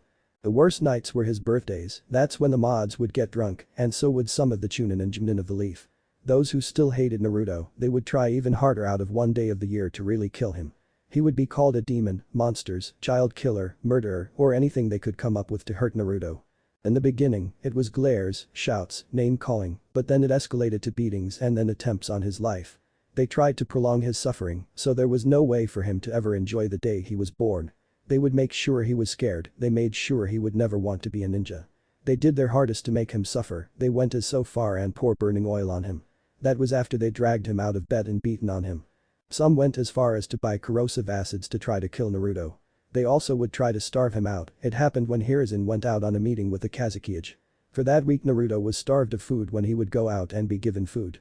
He would go home and put it away, people would rush in and pin him to the wall.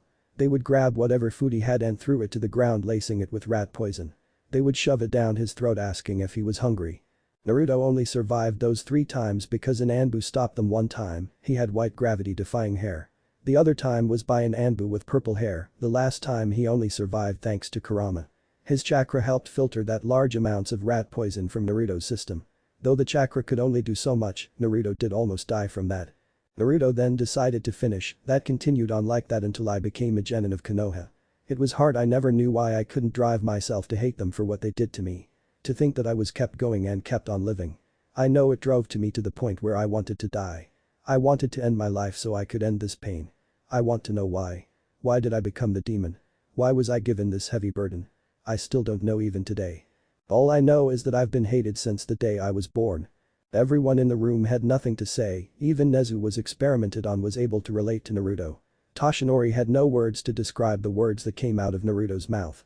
Recovery Girl was mortified to hear this, she wanted to know why this boy had to go through so much.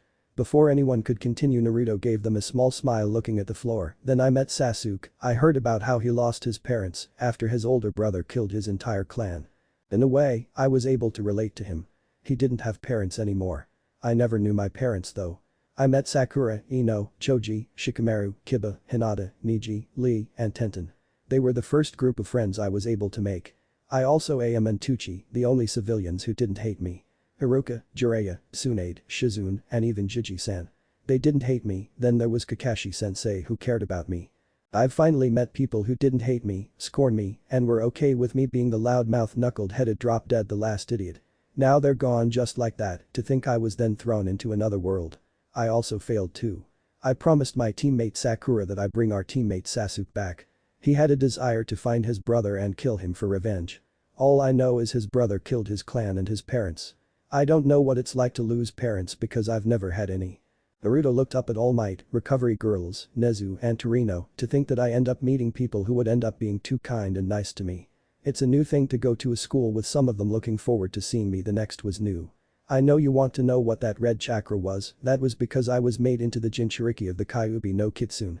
I don't know why the 4 Hokage sealed the 9 tails into me, I never will. That's what my sensei Jiraiya told me. You need to know that the 9 tails fox attacked the village the night I was born. He rampaged around and killed a lot of people, took lives from people, he took fathers, mothers, siblings, children, nephews, grandmas, grandpas, and more. I can understand why everyone hated me then. I was this demon that I was changed into, sometimes I wondered if I really was the demon.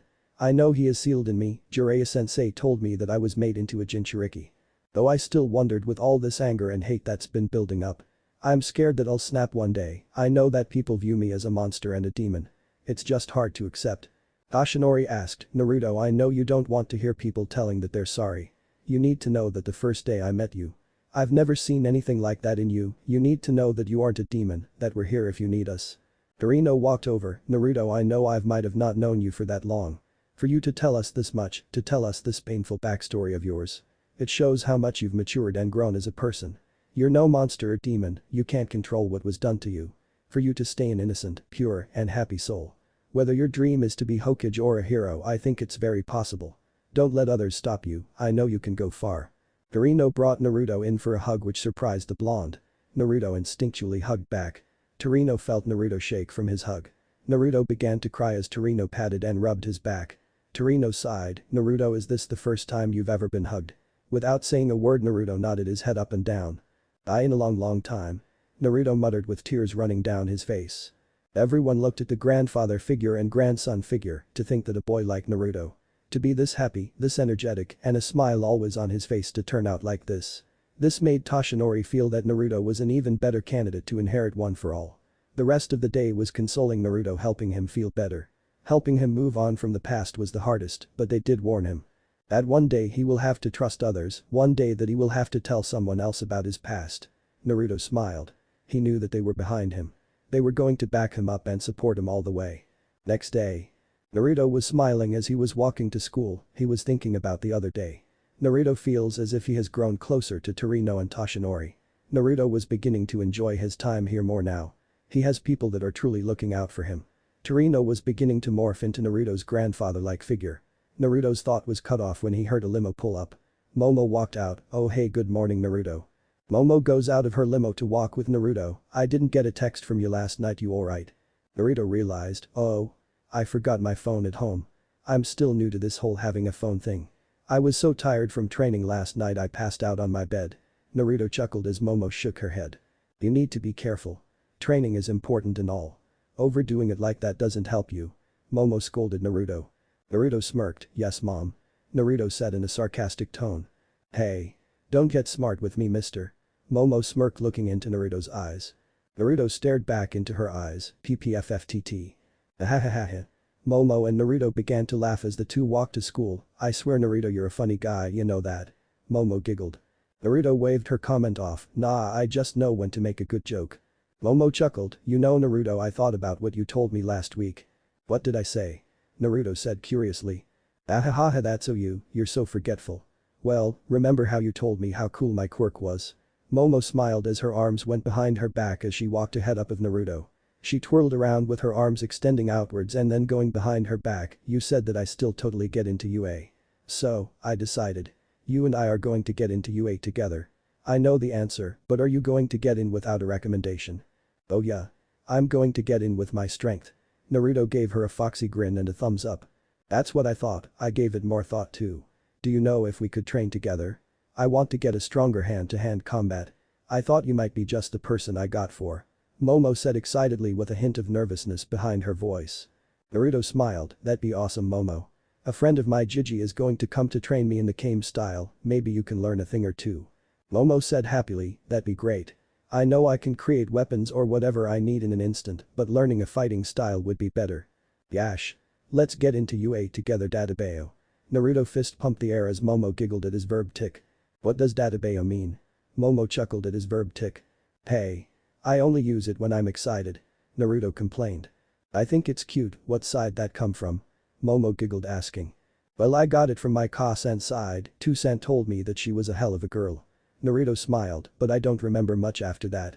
Naruto didn't really know where he got it, he is just pulling shit out of his ass. "Well, now I know where that came from." Momo chuckled. "Come on, we're going to be late. Make a pair of skates." "I got this." Naruto smirked as Momo created skates and she grabbed onto his jacket. Naruto took off as Momo trailed behind on skates as the two zoomed to class. Time skip after school training grounds at Naruto's house. "Ah, Naruto, I see you brought a friend." Torino smiled seeing Momo walk up. "Hello, my name is Yaoi Rozu Momo. I'm a friend of Naruto's." Momo gave a polite bow. "I see, well I'm assuming you're here to train." Torino smiled looking up at Momo. "Yes, I plan on trying to get into UA, but I do not have any type of hand-to-hand skills. I figured if Naruto was a hand-to-hand user, I thought I could learn a thing or two." Momo looked at Naruto excitedly. Naruto rubbed the back of his head. "I hope it isn't an issue, but she is becoming a good friend. We both want to get into UA with our own strength." Soon an old man who was Master Rashi came walking up. He is bald, with a thick white Fu Manchu mustache and beard. He is almost always seen wearing his trademark sunglasses. He wears beach clothes or a martial arts suit and a turtle shell on his back. He usually wields a walking stick. He walked up and smirked. "Ahaha woo. You brought a cutie to help train. I'll be happy to oblige." Naruto deadpanned, "Another pervert."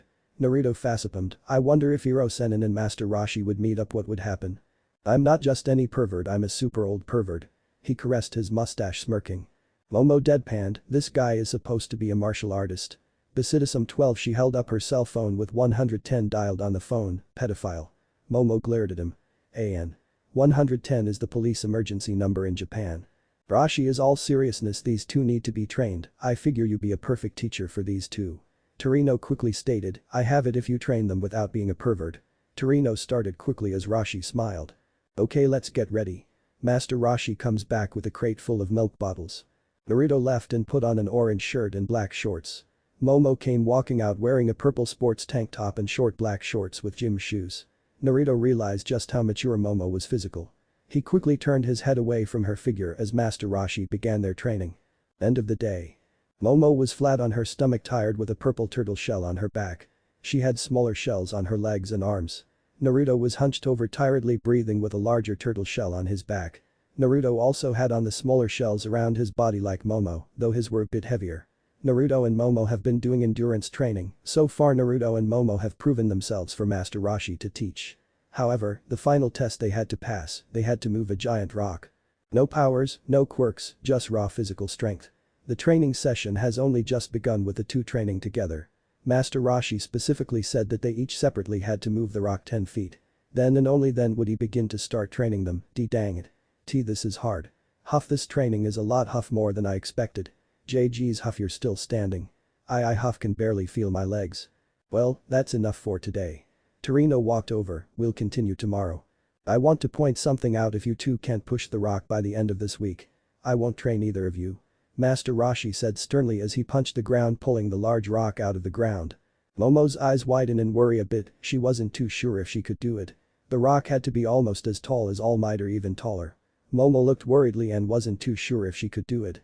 If she couldn't even handle the turtle shells, how is she going to move it? Hey. Momo was shaken out of her stupor when Naruto called to her, don't you dare give up, Momo, don't think you can't do this. We'll just train harder.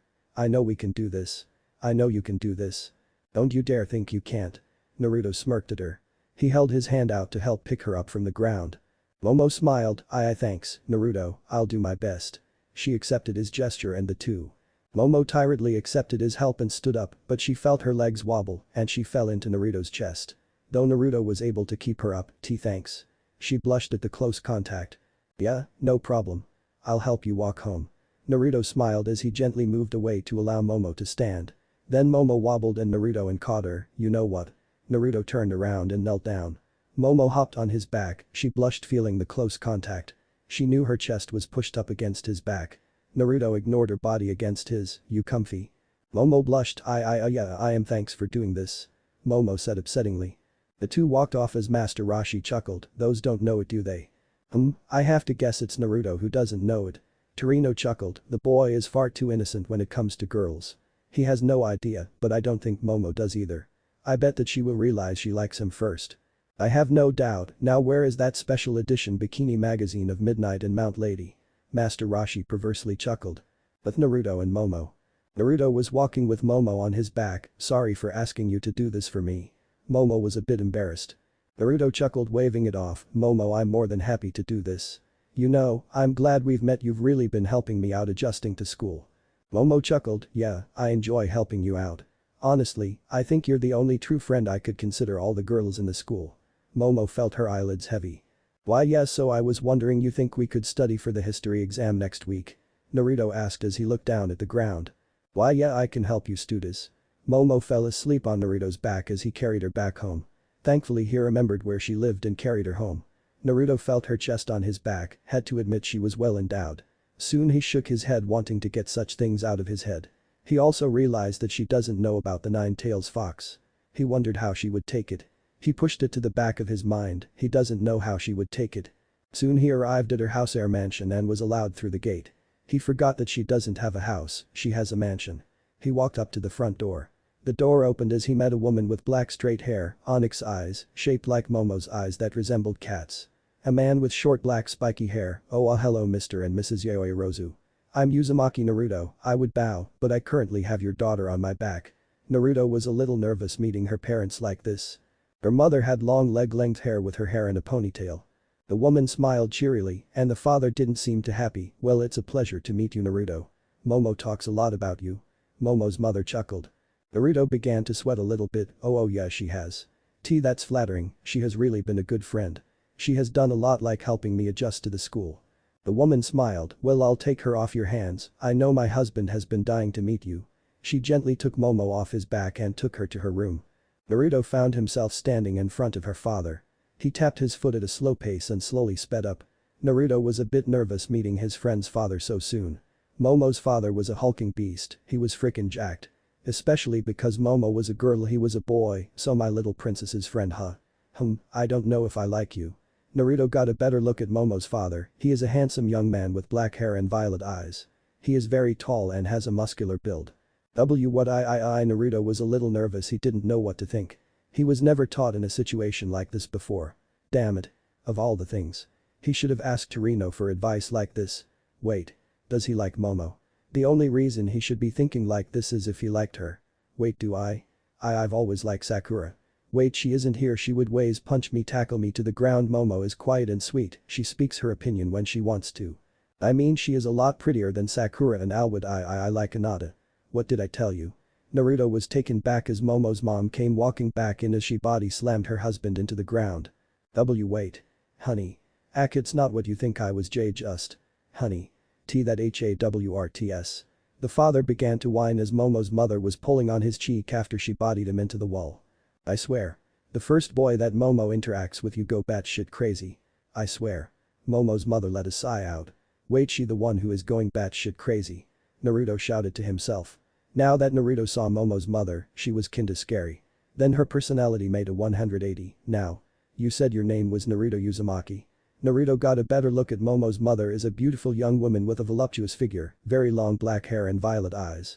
Her hair is usually tied in a long ponytail, reaching all the way down to her legs, with two strands sticking out from the top and sloping backward, with an orange ribbon keeping it in place. Oh yeah.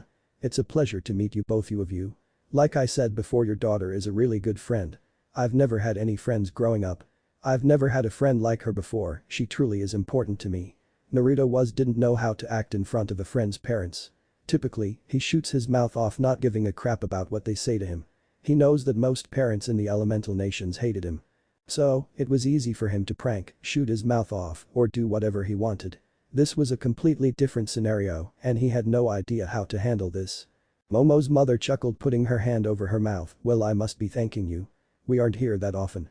We're both busy with work most of the time. Momo doesn't have any true friends of her own. Since we've moved, she hasn't been as cheery as she uses to. Since she has brought you up at dinner the other night. She has been happier, I see her smile more, I see a better aura around her. Well, thanks, then I've been told I'm pretty good at helping others. That's what I want to do, your daughter has made me happy. Happier than I've been since my 2 cent passed away. She is really special to me, honestly, she has been helping me out a lot. Being adopted and moved to a new location and everything. It's a lot of stress, the only way I vent out my stress would be training myself into the ground. Naruto rubbed the back of his head, I think I'm also a better student because of her. Naruto remembers her berating him if he failed the next history quiz. Momo's mother giggled, Naruto, I must ask, you like my daughter? Don't give me I like her as a friend bullcrap. Give it to me straight. Naruto scratched his cheek, honestly, I don't know, she is really nice and pretty. She has helped me through a lot.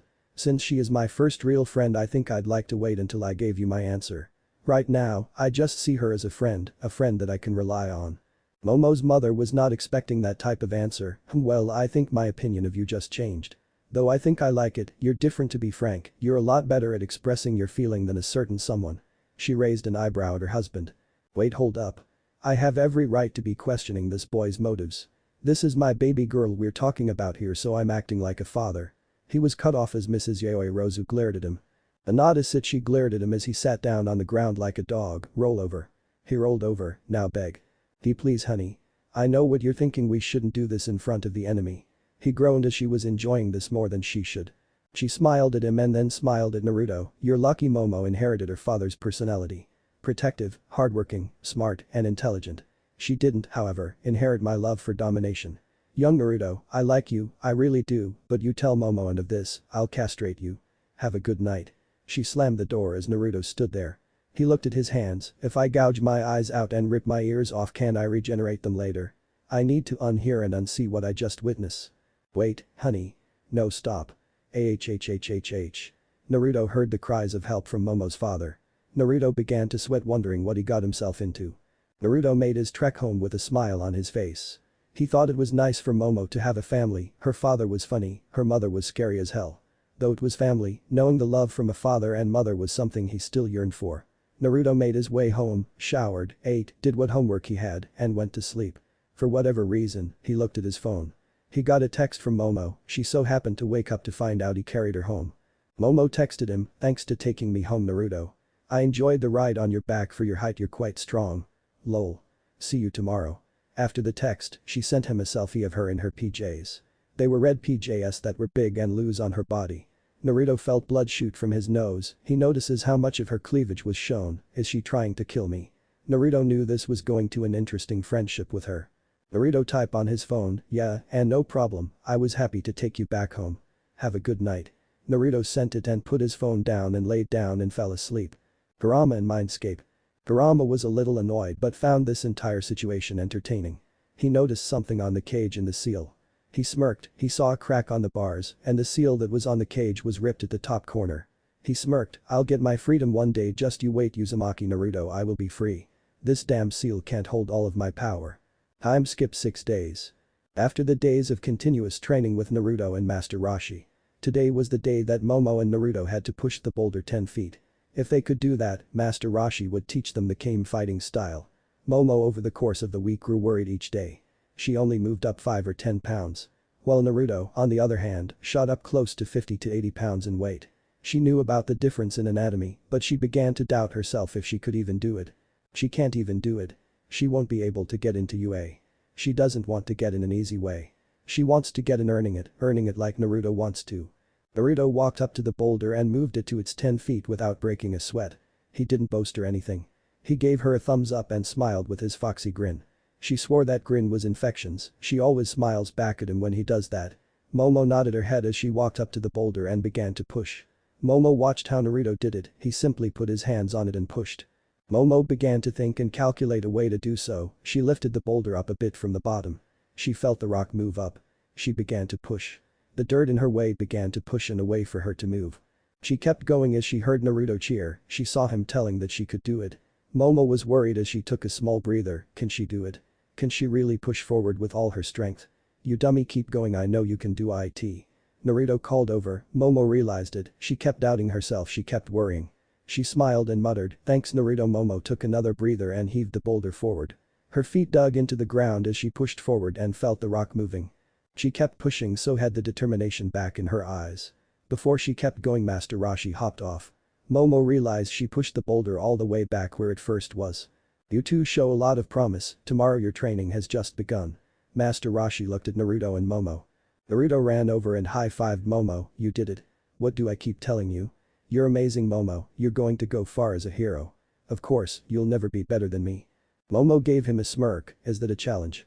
I don't know. Is it? Naruto smirked while Momo could feel a small spark of tension between the two. Alright you two lovebirds, let's focus here. Master Rashi caught them off guard as Momo blushed along with Naruto hiding his. Master Rashi began to go through the fighting technique for Naruto and Momo. The Kame style is focused around endurance and strength, as much of the training involves wearing weighted clothing. The training will be long and rigorous, I hope you're prepared. Master Rashi took out similar clothing to their Kuo outfits, then Master Rashi handed Naruto Anbu gear. Naruto specifically asked this to be made. Naruto wanted this to be his hero costume. Naruto began to change right in front of Momo, unaware of Momo's wandering eyes. Naruto didn't really care. He kept his underwear on. Naruto's outfit consisted of a simple blue suit with a grey flak jacket, strapped-up sandals and arm guards that went up to his elbows. He had segmented gauntlets and bandages over his calves. Naruto was also given a fox mask as well. Before Naruto covered the lower half of his face with a mask that went up to his nose. Then he placed a fox mask over his face, the mask had red and black markings around the eyes, sides, and mouth. Basically the Anbu outfit, the cover page for the story. Momo had to admit that Naruto looked pretty hot in his outfit. Torino handed Momo her outfit that would be used when she was a hero, Naruto personally asked me to get this made for you. With that comment Momo had a small blush appear on her face. Momo looked at her outfit she was handed. Momo remembers that a few days ago Naruto asked for her hero costume design and some of her hair. It confused her, but she was okay with and trusted him. What she doesn't know is that Naruto's grandfather was Grand Torino. He sent it to his agency to have an outfit, custom-made outfit. I pulled some strings and the people had your DNA infused with your outfit. It grows along with you and for Naruto too. It will allow you to use your quirk without having to remove any type of clothing. Momo went into the house to change, she still had the image of Naruto without his shirt on burned into her mind. He was really toned. She didn't even know because of the clothes he wears. Soon Momo came walking out, Naruto couldn't help but give her a stare. Even Master Rashi had to cover his nose so it didn't bleed. Though it was for nothing he was sent flying like a pervert. Momo's costume consists of a high-collared, sleeveless crimson leotard with silver lines at her waist and around her arms, which is open to expose her skin from her neck to just below her navel. She sports calf-length crimson boots with heels, which dip sharply down in the center, and 2 gold utility belts around her waist, another, thinner one around the top portion of her chest, below her shoulders. The design choice allows her to create items from as many points in her body as possible, as her quirk can only be used if her skin is exposed. Though thanks to the design with her DNA mixed with it, she could create anything from any part of her body including through the outfit. Momo walked over unaware of Master Rashi's actions, so how does my outfit look? I hope it isn't too revealing. Naruto tried not to stare, well I think it looks nice. I mean it is a tad bit revealing, but remember you can change it a bit to cover yourself up. Your outfit won't be destroyed when you use your quirk. Momo was a bit embarrassed, but she did have a sports bra on where her cleavage is shown, thanks, I think you look quite cool in your outfit. Might even say badass. Momo giggled. Naruto had his fox mask on the right side of his face. Thanks, I think your outfit looks stunning on you. Naruto nodded giving her a thumbs up as Momo thanked him. Alright now we're going to get to some serious training. I hope you're ready because this won't be easy. Master Rashi fixed his glasses as they let out a gleam as he smiled. Time skip half a year later. It was early August, and Naruto was in a fighting stance a few feet from Momo. He was waiting for Momo until she rushed forward as she equipped skates with rockets. She had a staff in hand, Naruto only had a kunai in his hand as the two sparred. Momo spun the staff in her hand to block Naruto's kunai. She swung the end of the staff furthest away from her. Naruto quickly ducked underneath dodging her attack. Naruto swung his leg at her feet, Momo quickly stabbed the ground with her staff to jump over his attack. She placed her hands on his head using it to vault over Naruto. After Momo vaulted over Naruto she swung her fist to punch Naruto.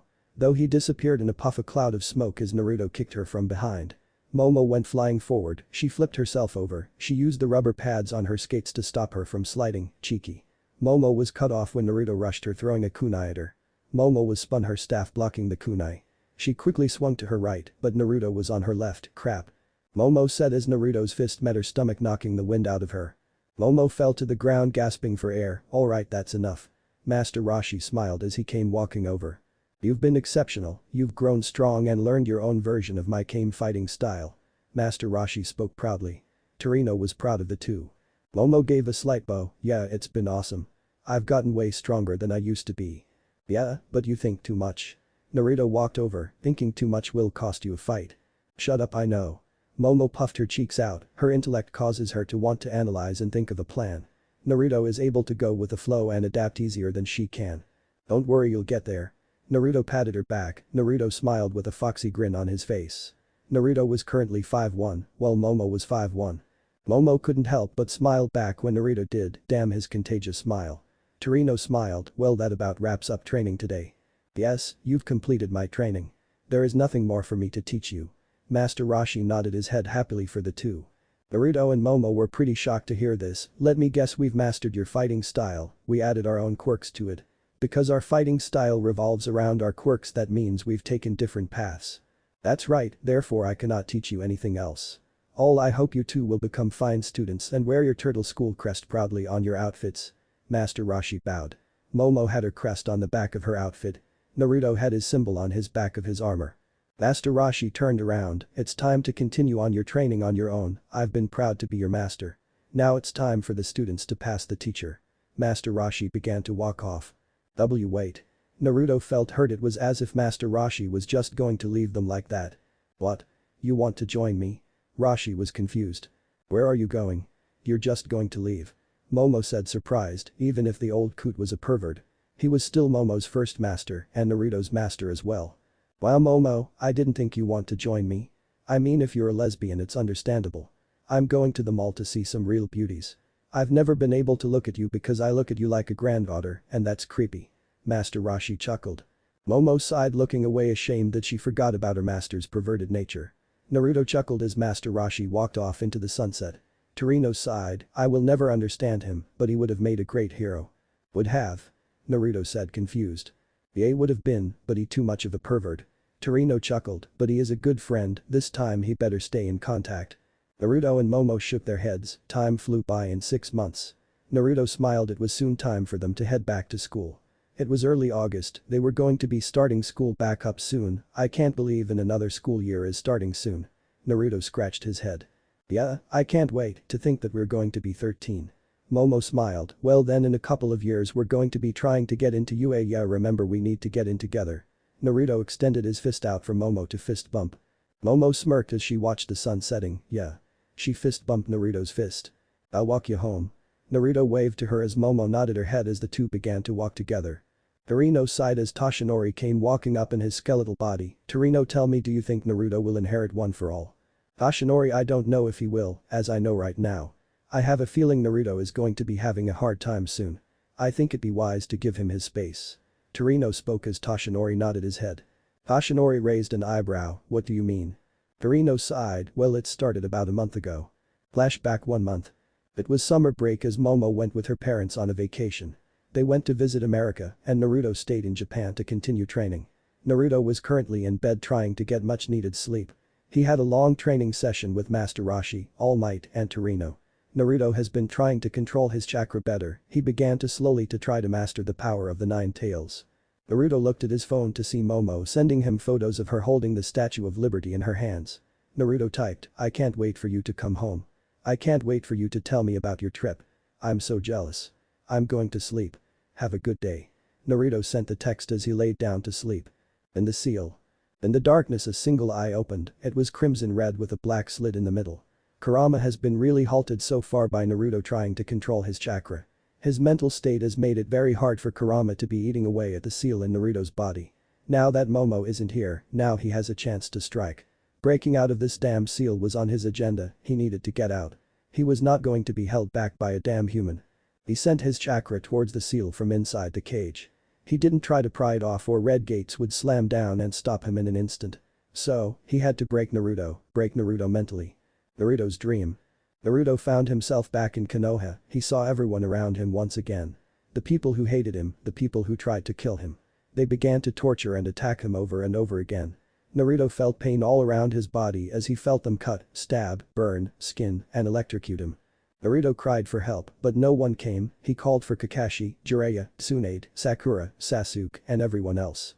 He began to call for Torino, All Might, and especially Momo. He caught himself calling for Momo. The girl who saved him from himself, the girl who became his true friend. A friend who was ever better than the others back in the leaf he hardly knew. Naruto didn't see anyone come to save him. Just then a voice called out, the mob parted for the person to walk forward. Naruto in his beaten and bloody state, he saw Momo standing there, Momo. Naruto tried to move, but someone pinned his arm down breaking it. Naruto couldn't fight back at all, Momo. Momo walked over and frowned, why didn't you tell me?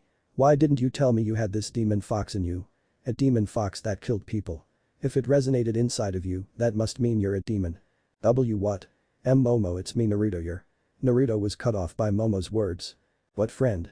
All I see is a liar and a monster in front of me. You killed people, stole people's livelihood.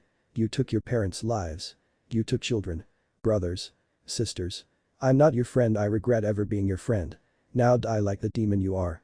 Momo made a cannon from her stomach and fired it at Naruto's face. Real world. Ah. Naruto shot up in his bed in a heat of sweat as his eyes were crimson red with black slits. Naruto held his head in pain as he looked at his sheets, it was just a dream. Just a dream. Naruto felt his head hurting, his heart hurting. Why? Why would he have a dream about someone who cared about him kill him? Soon Torino came running in, Naruto, you alright? The jet user asked worriedly. Naruto blinked as his eyes returned to normal, I just had a bad dream. Naruto held his head. Torino was surprised, Naruto has not had one nightmare. Though it made sense since he is in a new world. Leaving his old world could be affecting him, why you want to talk about it? Torino asked. Meanwhile in the seal. Kurama during Naruto's state of weakness and panic slammed against the seal. He flooded the seal with his chakra, the entire sewer was filled with his chakra. The Naruto in front of him was covered up in his chakra. Just then he was stopped as Red Gate slammed down on top of him.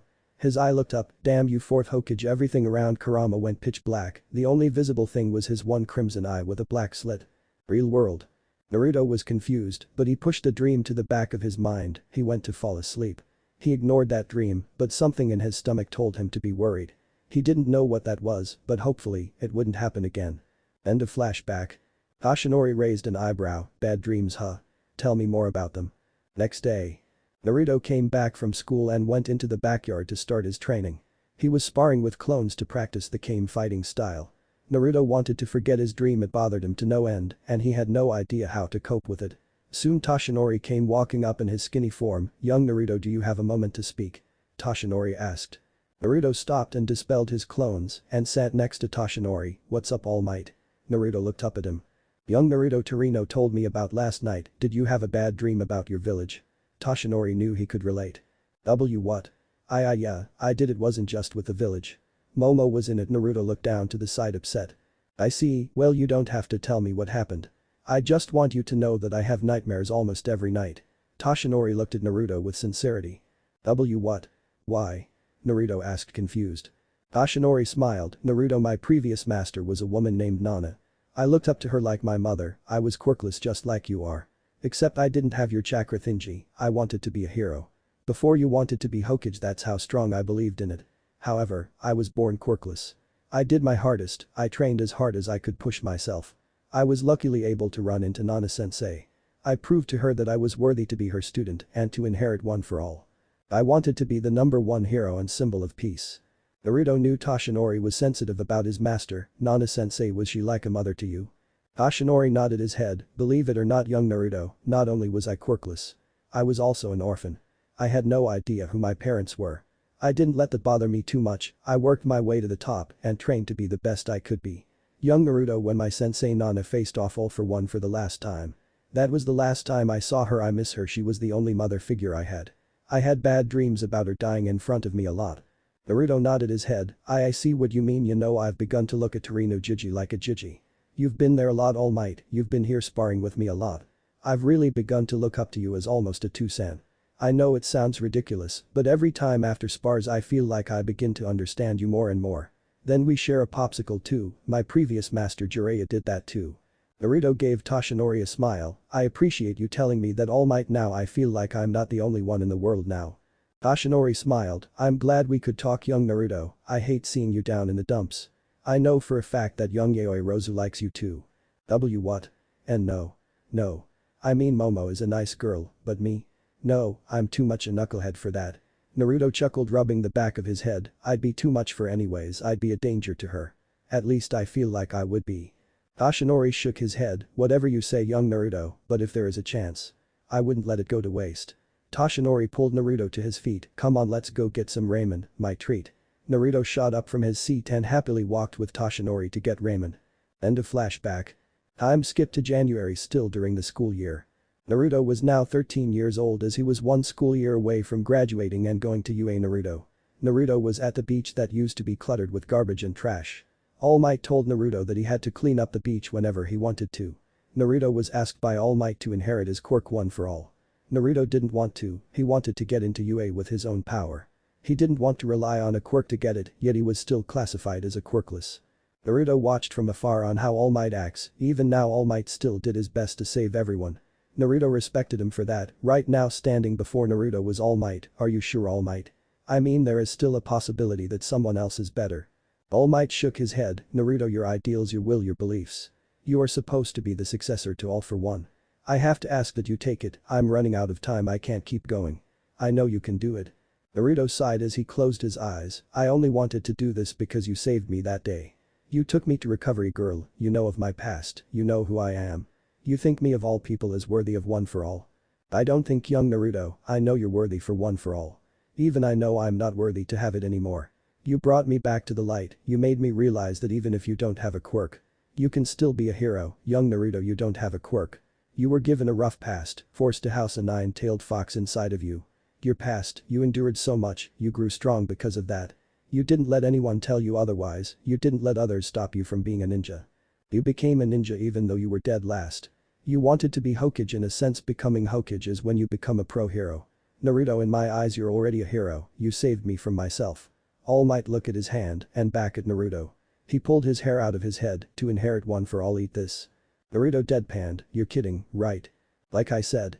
It can only be transferred willingly and through the previous user's DNA. Toshinori said quickly, I know it's weird, but it's the only way.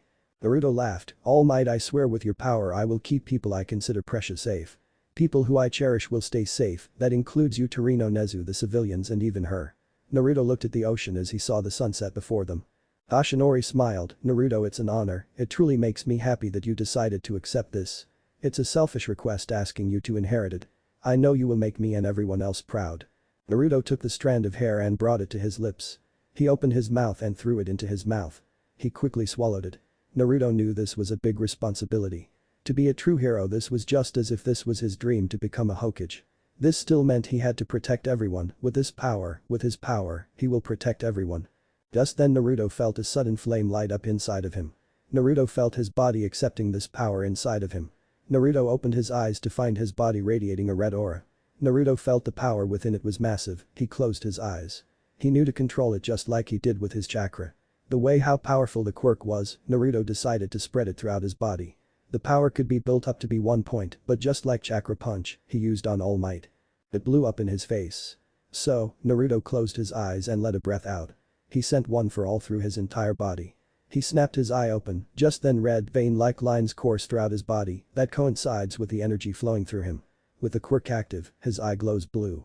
Around Naruto's body sparks of flames began to surround her body. Naruto felt the quirk running throughout his entire body. Naruto said, full cowl. Naruto felt the power spread evenly throughout his body. Toshinori eyes widen in surprise, and Naruto? Did you just adapt to one for all already? Naruto felt the power in him and sighed, no, I can only use about 10% in total. If I go further, I'll shatter everything in my body. Naruto looked up at Toshinori, I still don't know why you wanted me to inherit the quirk, I still think someone else could have been better. Toshinori put his hand on Naruto's head, young Naruto, please understand, I couldn't keep continuing as All Might forever. I need you to inherit the quirk so it can carry on living in you. I want you to have it because of your ideals. Your personality is exactly who I was when I was your age. You were exactly like Nana-sensei, who was my master. You're a better person than I was. If Nana-sensei were to see me, she'd be disappointed. I lost my light, I lost what it meant to be a true hero. Naruto looked up at Toshinori surprised, I don't know what to say, I mean anyone back in my village could be a ninja. I know anyone could, I just know that with hard work anybody can defeat a genius. I've always been the dead last, I've always been the idiot. I just knew that working hard can go a long way. Toshinori smiled, that's why I wanted you to inherit one for all, you know, to put in the work. I believe in you, young Naruto, the times we sparred this past year. The time we spent together, I know you're the right choice. Naruto, you were not given power, you inherited it, you made yourself worthy of one for all. That power is now yours and yours alone. With Momo at the same time, Naruto was inheriting one for all. Momo was in her house getting ready to go shopping with her mother. She had to get some new outfits for the next school year. Since it was their last, they would be taking the entrance exam. She had today off as she would get back to training with Naruto tomorrow. Momo's mother came walking in, Kasen, you ready to go? Momo's mother came walking in, let me guess, you going to buy some lewd clothing to seduce Naruto? Momo's mother giggled as Momo blushed. What? Kasen. No. Why would I? We're friends. We're not that. Momo's eyes darted to the side, wondering how her heart felt. She was beginning to like Naruto more and more, but she doesn't know it. Momo's mother walked over to her closet and opened it, honey, I think you do in fact like Naruto. She gestured with her hand to Momo's clothes, some of them consisted of orange clothing. Naruto mainly some type of orange clothing on him, or Naruto had something with a fox on it. Momo's mother walked over to her underwear drawer, this orange bra and panties don't mean anything. Momo's mother gave her daughter a smug smirk. Momo blushed, I just like the color. Is that so wrong? Momo said angrily. That's the other thing, you're beginning to stutter like he does. You've been training with him every day after school. You guys have hung out before, he carried you home on his back several times. Don't tell me you don't have a crush on him. Momo's mother said, annoyed that her daughter couldn't see it. Momo was blushing and not knowing what to say, she didn't realize it until her mother pulled her phone out. She went into it and pulled up her texts, look at this. 9 to 11 p.m. you guys were texting. You're telling me you don't like him. Momo saw the texts and the photos she sends him. The photos he sends back to her, the memes they send one another. Their conversations the two had. Momo couldn't believe her eyes, I like Naruto. She mumbled as she felt her heart skip a beat. Her cheeks heated up as her mother noticed that she mumbles when talking about Naruto. What was that, dear? Momo's mother came closer to her with her hand to her ear. Momo thought about it more and more. I do like Naruto, I guess now that I really think about it. You like him? Ha. Momo's mother cheered in victory, alright. Now all we need to get a plan. Momo's mother pulls a whiteboard out of nowhere. Momo, make me a dry erase marker. Momo creates one and throws it to her mother. Momo's mother began to write as she created a to-do list. Then Naruto's name under the goal, Momo. It's time to start Operation Make Naruto Fall in Love with You. Wait. Kasen, I think it's 2. Momo was cut off as her mother slapped her across the face. Hey. What was? Momo was cut off again by another slap. Shut up and listen. I am not doing what I did for your 2-san. I waited for too damn long before he proposed to me. It took too long for him to confess to me. You're going to first. Take him on more dates or hang out with him. Be as strong as you can be. Naruto clearly sees you as a rival and a strong person. You need to tease him more. You need to wear sexier clothes. You need to make your boobs bigger. I'll show you the secret to do so. Momo's mother was writing all over the whiteboard. Once you finally start dating, you're going to be at first base. Touching and kissing. The second base will be more handsy and even oral sex. The third base you get is long john shoved inside of you. Momo's mother drew explicit scenes on the whiteboard with Momo wearing a domination outfit. Kasan. I don't like domination like you are. Momo was blushing up a storm. Kasan. I don't want to go so quickly. You're planning too far ahead. Then next is grandchildren. Momo's mother ignored Momo's complaints as she drew Naruto and Momo screwing. Then Momo being pregnant, then them having children. Momo's mother turned around proud of her work. See Momo. This is how you will get your man. Get his inside you and make me some children. She capped the marker as Momo was passed out on the bed with her soul trying to leave her body. Shuri. Honey, where are? Momo's husband stared at the whiteboard. He saw a blonde boy with whiskers screwing his daughter. Even if it was a drawing, it was explicit and way more than he could handle. He fell to the floor out cold. Sarah. Honey. Anada. Oh well. Shuri left whiteboard in Momo's room. She tucked Momo in and dragged her husband to their room. Shuri had an evil smirk on her face as went and grabbed her domination gear. We don't know who Momo's parents are. So I used Shuri Himejima and Sarah Bale from DxD. Hour later. Momo woke up in bed. She saw that her mother was gone, but the drawing of her plans were still there. Momo couldn't help but blush. She walked over to the drawing of her and Naruto. Then she traced them over his face. She moved her finger and dragged it until she saw her and Naruto with kids.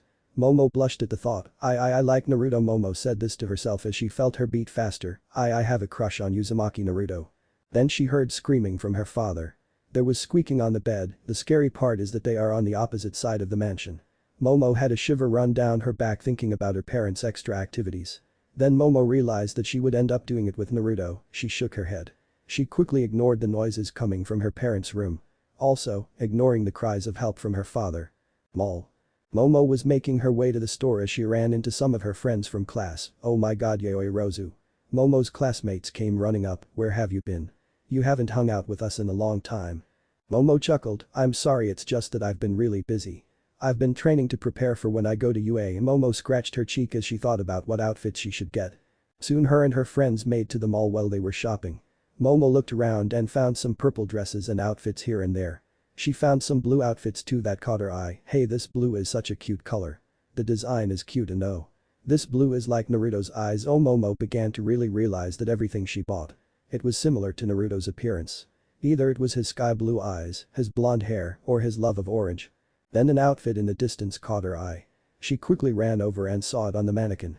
The outfit resembled a short kimono that was cut just past the hips. At the bottom, it was black. About the belly button area was a strip of black as well.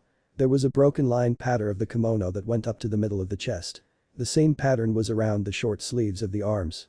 It came with short black shorts for underneath, long black leggings that came up to mid-thigh. Then a red circle with a black spiral going in.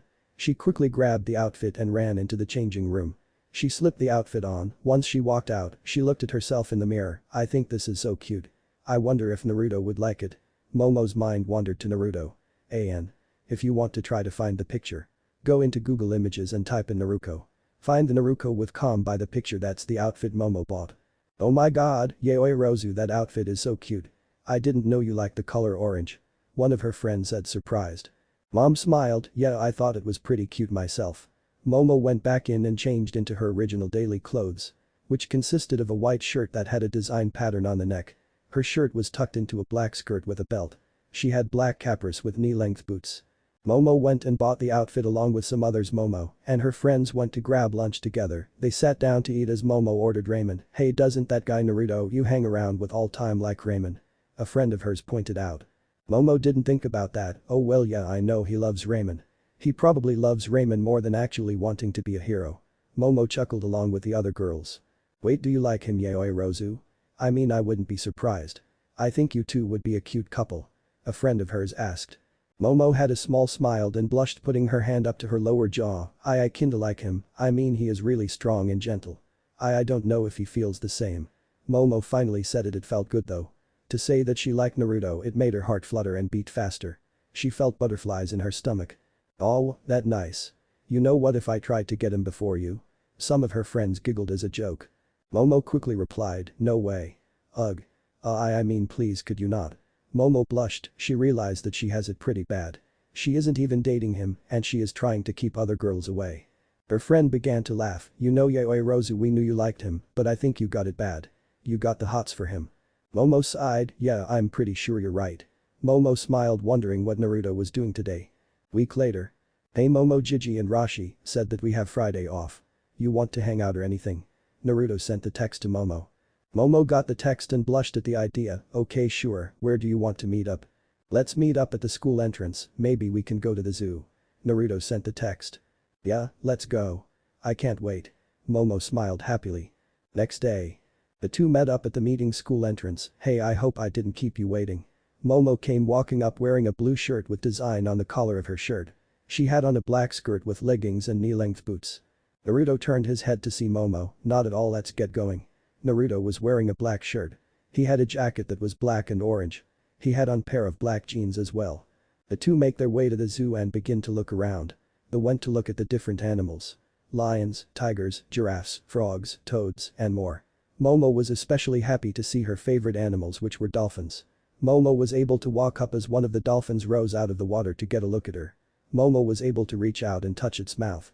Naruto enjoyed watching Momo interact with the animal. "Look, Naruto. He is so cute." Naruto walked over, putting his hand on the dolphin's nose.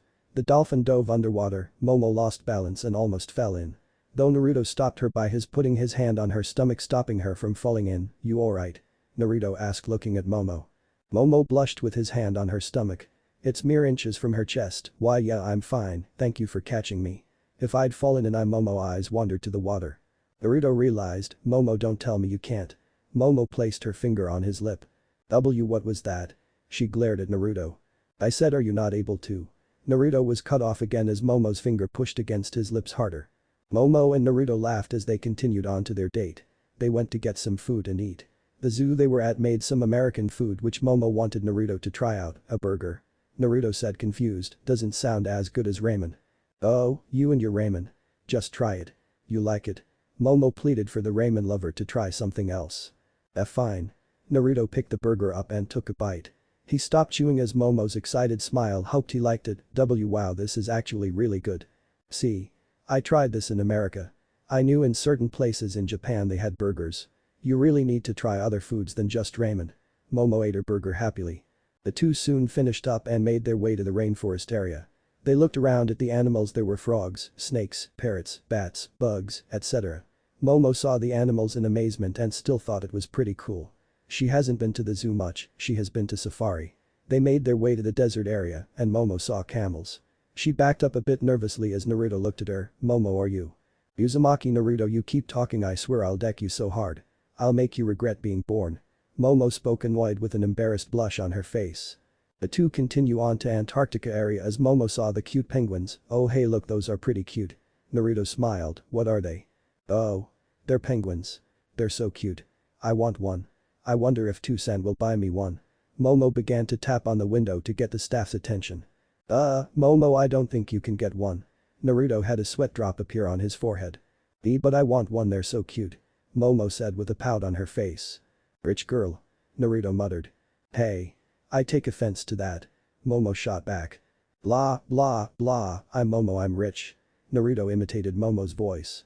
"Hey. I do not sound like that." Momo said angrily.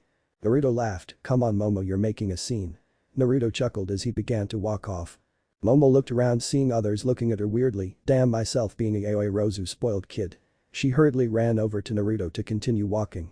The two continued on with their hangout, going to visit more animals. Before they realized it was 6 p.m. and the two left to grab dinner. Then Naruto walked her home. Naruto, I enjoyed today, thanks, I had fun. I'm glad you had fun, Momo, I hope we can hang out again like this. Naruto smiled happily, giving her a foxy grin. Momo giggled, I hope so too. Momo brought Naruto into a hug, surprising the blonde. Have a good night. She slowly backed away, waving goodbye to him. Naruto began to walk back home with a smile on his face and a skip in his step. Time skip. End of their final school year, June. It was the end of their school year where everyone was got to graduate and continue on to high school. That will depend if they go to become a hero or not. Naruto and Momo were leaving school ready for the entrance exam that was going to happen on August 15th, and UA classes start the 25th of August. Hey Momo, you finally ready to continue on to UA? Momo looked at Naruto, yeah, I can't wait, we'll get there together. I know we can do it. Mom, there is one thing I want to tell you. Probably something I should have told you a while ago. Gigi-san told me that it was alright to tell you. You and I have been friends for 2 years now. Naruto looked at Momo with a grin on his face. I am sick of some of the lies I've had to keep within myself. I won't lie, there are more, but right now they weren't important. I didn't think I would end up being friends with anyone. Momo wondered if he was finally going to confess to her. Naruto, we have our own secrets and demons. I wouldn't force you to reveal everything to me. Naruto smiled back happily, thanks Momo, but you should know that my Gigi-san is actually Gran Torino. Momo stared at Naruto with a blank stare. What? She stared at Naruto dumbly.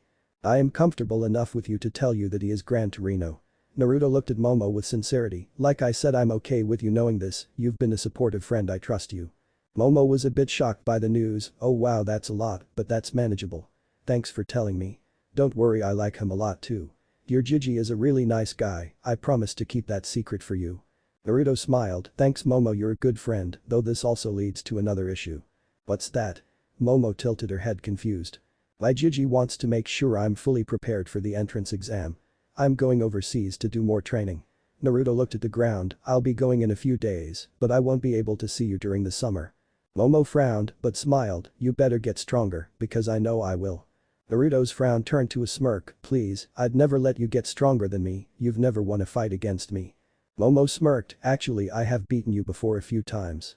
Naruto grit his teeth, that was because you threatened to destroy my stash of ramen. Naruto argued back. Momo chuckled, point proven, but I'm still considering a win.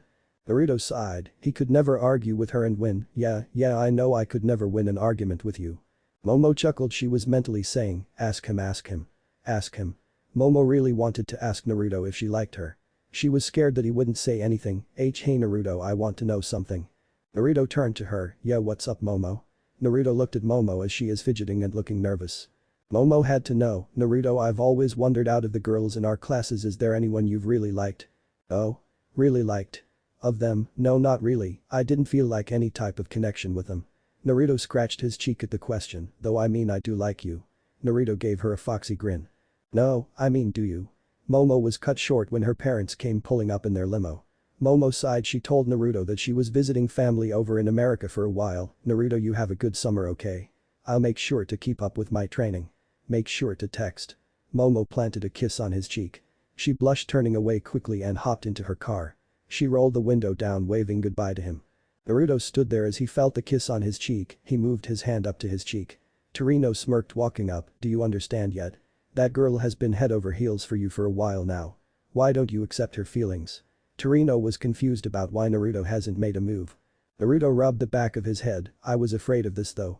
Naruto was a little more upset than anything. Torino raised an eyebrow, you're scared, aren't you? Is it because of what's inside of you? Naruto nodded his head, yeah, let's go Gigi. Naruto turned around and began to walk back to their house. He felt a buzz on his phone as he saw the text from Momo, have a good summer training. Momo sent him a heart emoji with it. Time skip, month into summer vacation. Naruto has been texting Momo as they naturally do. Naruto would train the entire day with Torino, Rashi, and All Might. Naruto was learning to harness the power of All for One. Naruto has also begun to train in his own to time control the power of the Kyuubi. So far that has been for naught. There are just too many negative emotions, and the chakra is so dense and heavy. It was after a long day of training that Naruto sat in his room tired. He laid on his bed as he received a text from Momo. She was over by Mount Rushmore, she pretended that her face was carved into the mountain. Naruto texted, that's so cool. Think you could have been president. He got a text back, well technically I was the president of the student council in Kuo. Momo replied. Yeah, to think that we're going to be taking the UA entrance exam. I've been training like crazy, now I got my control on my quirk better. Naruto kinda frowned when he texted her. Technically he has a quirk now that he had one for all. Just you watch. I haven't been slacking either. I've been doing a lot of training too, you know. When I get back, I'll definitely kick your ass. Momo replied with a smirk on her face. Yeah right. You will just have to watch how strong I've become, Dadabeo. Naruto used his usual verb tick as he always does. Momo sat there with her phone in her hand, so on Naruto I want to talk about before I left to go on my trip when I kissed you on your cheek. Naruto read the text as he swallowed hard. Naruto typed in, I don't know Momo, you're literally my best friend. I cherish you a lot, I'm not saying you're weak or anything. I just don't know if I can handle you being my girlfriend, it isn't you. It's me, I'm just worried. Naruto stared at the text as he hit the delete button and held it as the words disappeared. Naruto looked at the ceiling, he thought about what he could say. Naruto looked at his phone once again, not knowing what to say. Momo on her end was sweating a little bit. She was hoping for this, she waited a month before asking him this again. She was hoping he returned her feelings. She really enjoyed being around the blonde whiskered boy. Soon she saw the text she was waiting for come in, Momo, you're a great girl, I really enjoy having you as a friend. I'm just not too sure about my feelings, Momo. There are feelings I need to manage before I can decide on how I feel. Momo read the text as she felt distraught and upset. Momo took her phone and texted back, okay that's alright Naruto, I'm your friend if you ever need to talk. Please text me or call me, I want to help you. Naruto read the text and sighed, that's what I'm afraid of. Naruto stared at his stomach, he thought about Konoha once again. Naruto replied, yeah I'll let you know if I do, good night Momo I'm beat. He sent it and laid his phone down and went to sleep. With Momo. She sat at the breakfast table upset looking down at her phone. Shuri walked over, Momo dear what's wrong? It's Naruto, there is something stopping him, I think he likes me. There is something stopping him though, he won't tell me. I've been his friend for 2 years now, what could he possibly not be able to tell me? Momo looks down dejected. Shuri smiled, you know what Momo, keep supporting him. When you see him take charge and tell him how you feel. You need to tell him that whatever pain he is holding within himself. You're willing to be there for him. Momo smiled, thanks Ka-san, I'll do that, I just hope Naruto doesn't push me away. I want to be there for him. He helped me realize that I want to be a hero, but not just that. I want to be a hero who protects others, I want to show my strength I trained for. Shuri smiled, I know you will Momo, you're my little girl. Like us, Yaoi Rozu say, if you can't get it you buy it. Shuri giggled as Momo chuckled along with her mother. Time skip couple months later. Naruto hasn't been talking about Momo to Torino or Toshinori. They've grown concerned for Naruto's well-being. They let him be since it was his business and his friend, but he hasn't said anything new about her. He would reply with an either she fine or nothing much. They grew concerned because Torino told Toshinori that Naruto was having a hard time letting someone into his heart. Toshinori walked over to Naruto's training spot as he was sparring with his clones again.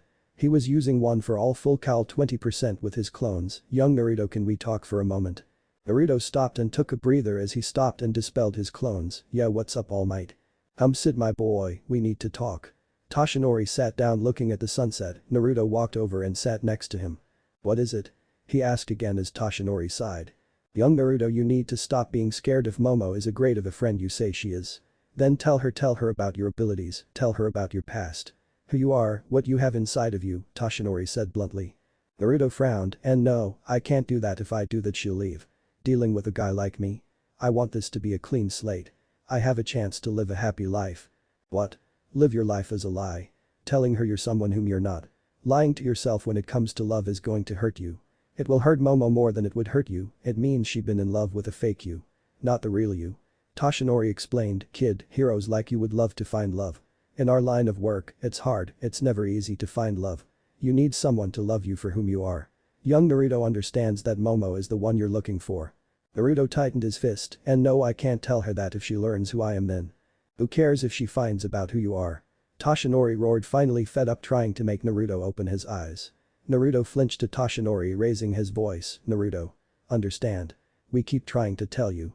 If she is your friend. Is she your friend? Tell me. Naruto thought about the memories he made with her. The training they've done together. The studying sessions together, the times they did hang out. She was a friend, no, not just a friend. She was his best friend he could ever ask for. Better than Sasuke, better than Sakura, better than the other he had in the leaf. Naruto bit his lip, why yay, she is my best friend, I care about her a lot. Ashinori finally sighed, if she is your fiend Naruto, then she will accept you for whom you truly are. If she can't then she never was your friend to begin with. Naruto stood up quickly, but what about the 9 tails? How will she take it as she hears about that? I mean I've caused so many to suffer. Ashinori slapped Naruto across the face, Naruto stop it. You did not kill people. You told us the fox attacked people and was then sealed into you. You didn't ask for this. You didn't ask for that thing to be sealed into you. Naruto held his face as he listened, I know still, those memories still haunt me to this day. Hell, she doesn't even know when my birthday is. Ashinori shook his head, young Naruto stop running away from yourself. You're Uzumaki Naruto, a strong and powerful kid before he was given one for all. Naruto tell me this if I could believe in you and give you one for all. Why can't you trust and believe in me when I tell you these things about young Yaoi Rozu? Naruto's eyes widen, I don't know you got a point. Naruto clutched his hands and thought about Momo, damn it I can't tell you how much I've cared about her. All Might thank you. You know I've always looked up to you as my sensei and Torino as my Jiji. All Might you mean more to me now, thank you you're more of a Tusan than anything. Thank you. Naruto quickly gave All Might a hug. All Might felt his heart skip a beat being called Tusan. It was a new one for even him, but it felt good. He felt happy about it, it felt like he did his master good. How she took him in and treated him like her own son. Now, he was doing the same for young Naruto. Toshinori looked up at the night sky, Nana-sensei I'm training your grandson with the help of Gran Torino. To think you'd end up being an Aba-chan. Naruto felt good about what All Might told him. Naruto was still scared, but All Might was right. Naruto kept running away, believe it or not, he has been running away from himself. He kept seeing this as a new clean slate for him. That he could forget about his past and move forward and live. He didn't have to forget about it, but he could remember the past and learn from it. One thing for sure was to set things straight with Momo. Naruto grabbed his phone and texted Momo, Momo, when you return, we have a lot to talk about. No more lying, we've been friends for 2 years going on 3 years. Naruto smiled as he couldn't wait for Momo to come back. Momo woke up from her slumber to feel a buzz from her phone. She saw she received a text from Naruto. She opened her phone and smiled reading it, she felt her heart flutter. She also looked at the clock as it was 5 AM. Damn it now, I'm wide awake. Momo complained for a moment, but she was happy. Whatever it was, she was ready. Whatever Naruto wanted to tell her about she was ready. She just hoped that he could return his feelings. Time skip entrance exam. Naruto was walking towards the UA high school, he was wearing his Anbu outfit. This was his lighter version since he wasn't wearing the weighted version. He had his fox mask on the side of his head. He was standing at 5'9" at age 15 years old. He let out a breath looking up at the UA Academy. He smiled, to think that he came from Konoha just to come here to take an exam to be a hero. I hope you watching Ka-san Tusan wherever you are. Naruto muttered. No way. Naruto. Is that you? A voice came from a girl as she ran up to Naruto. Naruto turned his head to see Momo in her hero uniform like he was. He realized that she has gotten a bit taller and she seems ever more mature physically, Momo. You were only gone a summer. You've changed so much. Momo blushed at the compliment as she walked over, looks who's talking, Naruto I know it's been only 1 summer, but you've grown taller than me. Momo puffed her cheeks out, Momo was only 5'8". Naruto rubbed the back of his head, yeah, I really hit a growth spurt while you were away, besides that it's great to see you again Momo. Naruto scratched his cheek. Momo smiled, so how have you been this entire summer, you know I've really missed you. Momo had her arms behind her back with her hands fidgeting. Naruto knew it was time, he smiled and brought her into a hug. Momo was taken back by the hug but returned it, I've missed you too Momo, I've had a lot of complications. I've had a lot happen in my life. I promise that once these exams are over, I'll tell you everything. For right now I think I owe you something. Momo raised an eyebrow, what could that possibly? Momo was cut off as a pair of lips were attached to hers. Momo's eyes widened to find the blonde lips touching hers. Momo slowly closed her eyes to accept the kiss and pulling Naruto in closer. Naruto held her close as he slowly parted their lips, Naruto was cut off as Momo pushed her lips against his once again. The two embraced one another as they kissed. Naruto loved the feeling of her lips on his. Momo was going to be damned if she let him go again. She was going to make sure she got the kissing she wanted. She has been dreaming about this for a while now, it just came to fruition now. She was to be damned if he ended it too quickly. Once they separated for air Momo spoke, Naruto whatever it is you need to tell me I can handle it. I love you. I've loved you since we were in Kuo. It had to be about a year or so that we've known one another. Naruto smiled, I won't lie I've loved you before that. I've never known what love was Momo, knowing what love was the hardest for me to understand and find. What? Love what do you mean? Momo said confused. Naruto smiled, when we first met Momo, I told you that I had a father and a mother. I only knew my father. I'm sorry Momo, but that was a lie, my parents died the night I was born. Naruto had a small smile on his face. I didn't know you that well at the time. I had a hard time telling you as we got to know one another later. It's not that simple, Naruto cut off as Momo put her finger on his lip. She shook her head, let's wait until after the exam, and. She punched him across the arm, you idiot. I can't believe you waited this long. Momo said angrily. Hey. Saying that wasn't easy I mean it ties into. Naruto cut off again as a pair of lips met his once again. Once Momo back up Naruto shrugged his shoulders, I could get used to that. Momo giggled, come on let's get to exam boyfriend. Momo winked with a sultry smile as Naruto felt a shiver go down his back. Yeah right with ya. Naruto ran up next to Momo as she grabbed his hand. The two walked into the entrance exam together. What if bijuu Naruto was in My Hero Academia end here and thanks for watching my video till the end.